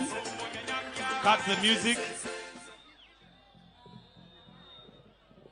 8, 7, 6, 5, 4, 3, 2, 1.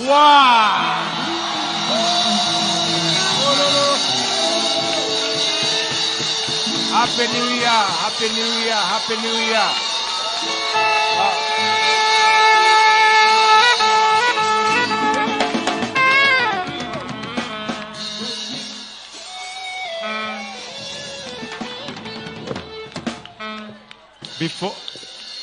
Before we wish each other Happy New Year, we'll have the national anthem. We'll stand for the national anthem as we usher in the new year. Then after that, you'll be welcome to wish each other Happy New Year as we get to a session of music before we go out for the fireworks. But for now, let us be at attention. If there's anybody seated, please stand up for the national anthem.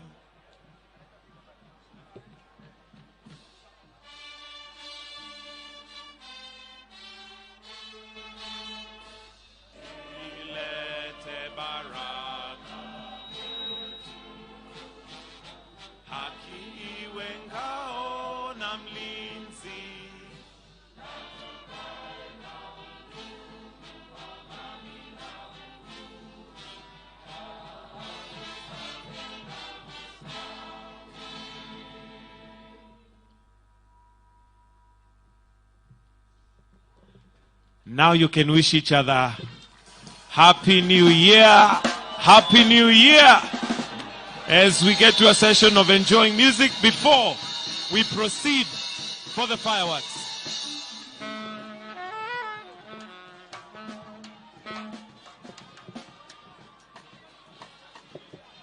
Check, check, check, check, 1, 2.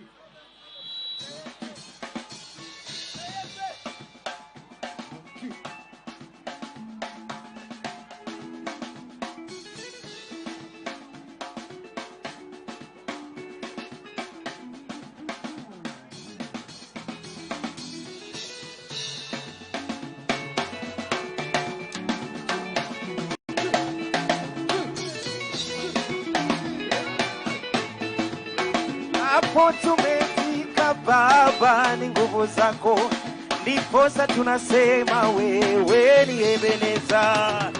Tumefika Baba, ni nguvu zako, ndiposa tunasema wewe ni Ebeneza. Hapo tumefika Baba, ni nguvu zako, ndiposa tunasema wewe ni Ebeneza. Hapo tumefika Baba, ni nguvu zako, ndiposa tunasema wewe.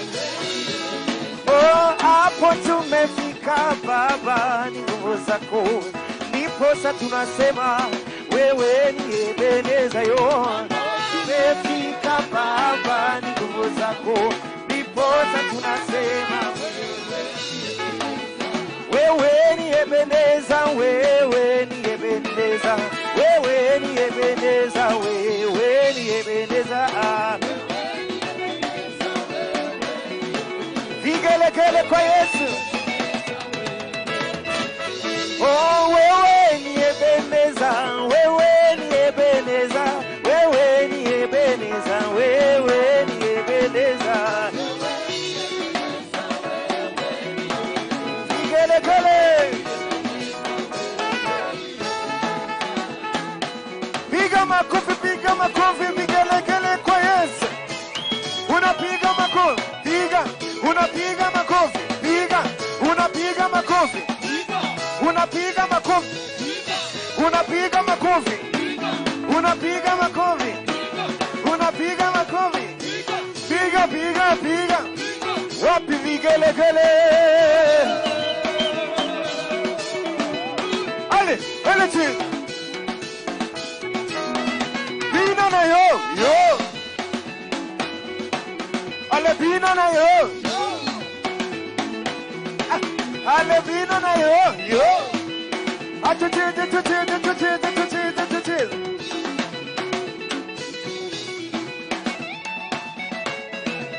Wewe ni Ebeneza, wewe ni Ebeneza, wewe ni Ebeneza, wewe ni Ebeneza yo.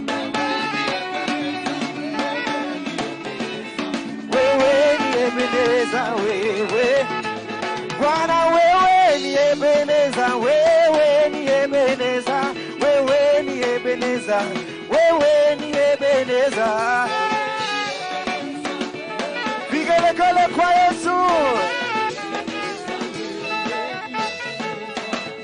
Vigelegele kwa Yesu.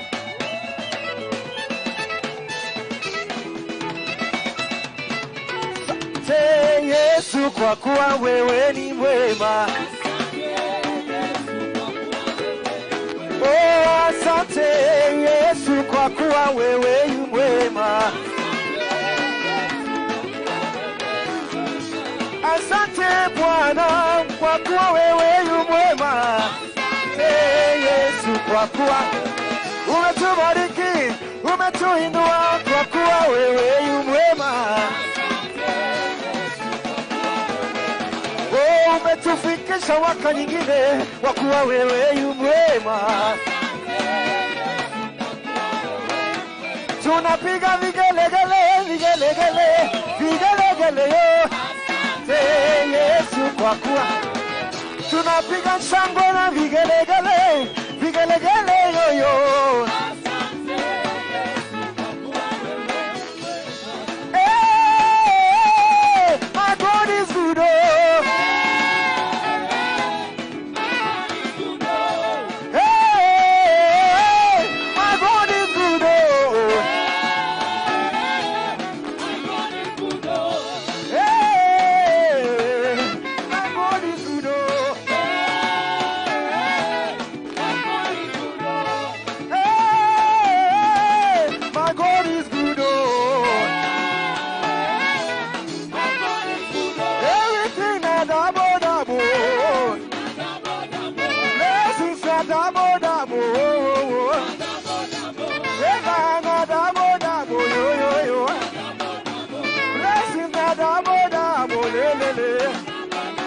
Teremuka, teremuka, teremuka, teremuka.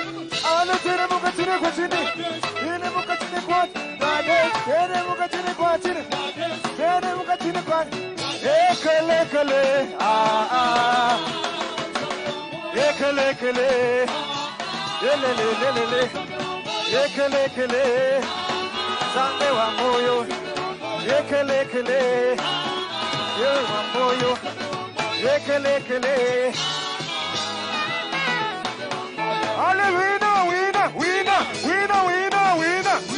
Jump like a winner. Jump like a winner. Winner, winner, winner.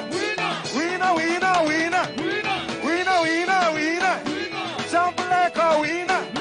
Celebrate. Ninayo sababu ya kumtukuza Bwana maishani mwangu.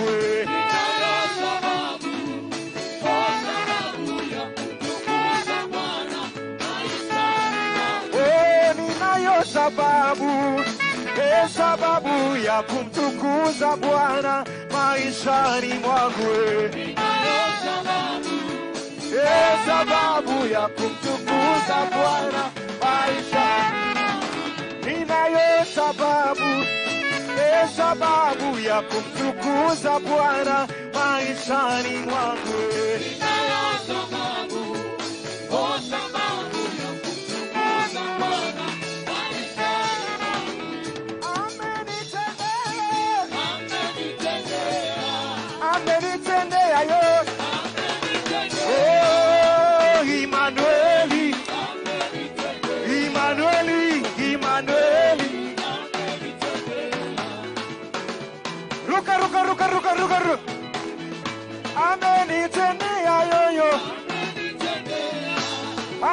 ametutendea leo.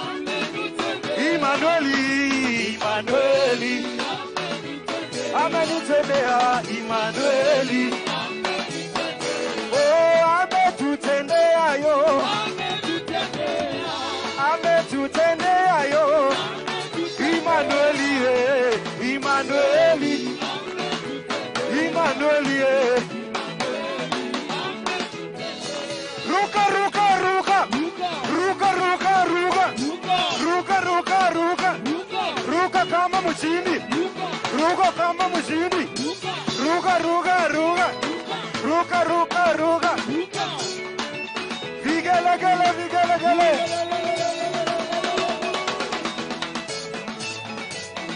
1, 2, 3. Amejibu maombi, amejibu kwa wakati.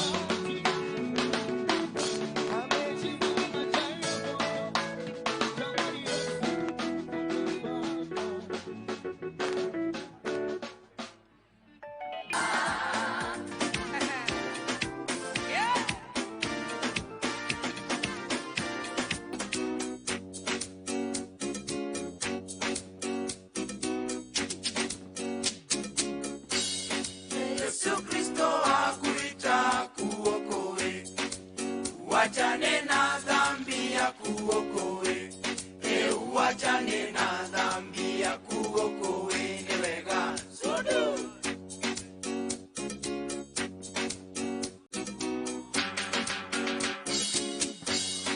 Baba na mama, Bwana Yesu awaita, awaokoe, muachane na shetani. Hata nyinyi vijana mtaokoka, awaokoe, muachane na shetani, ni wega sudu.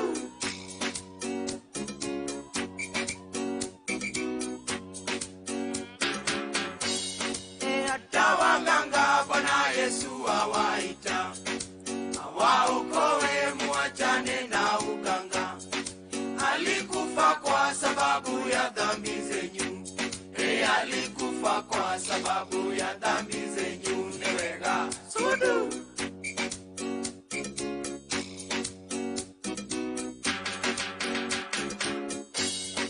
Wacheni tutii sheria za Mungu Baba, kwa sababu hizo ndizo za tuongoza.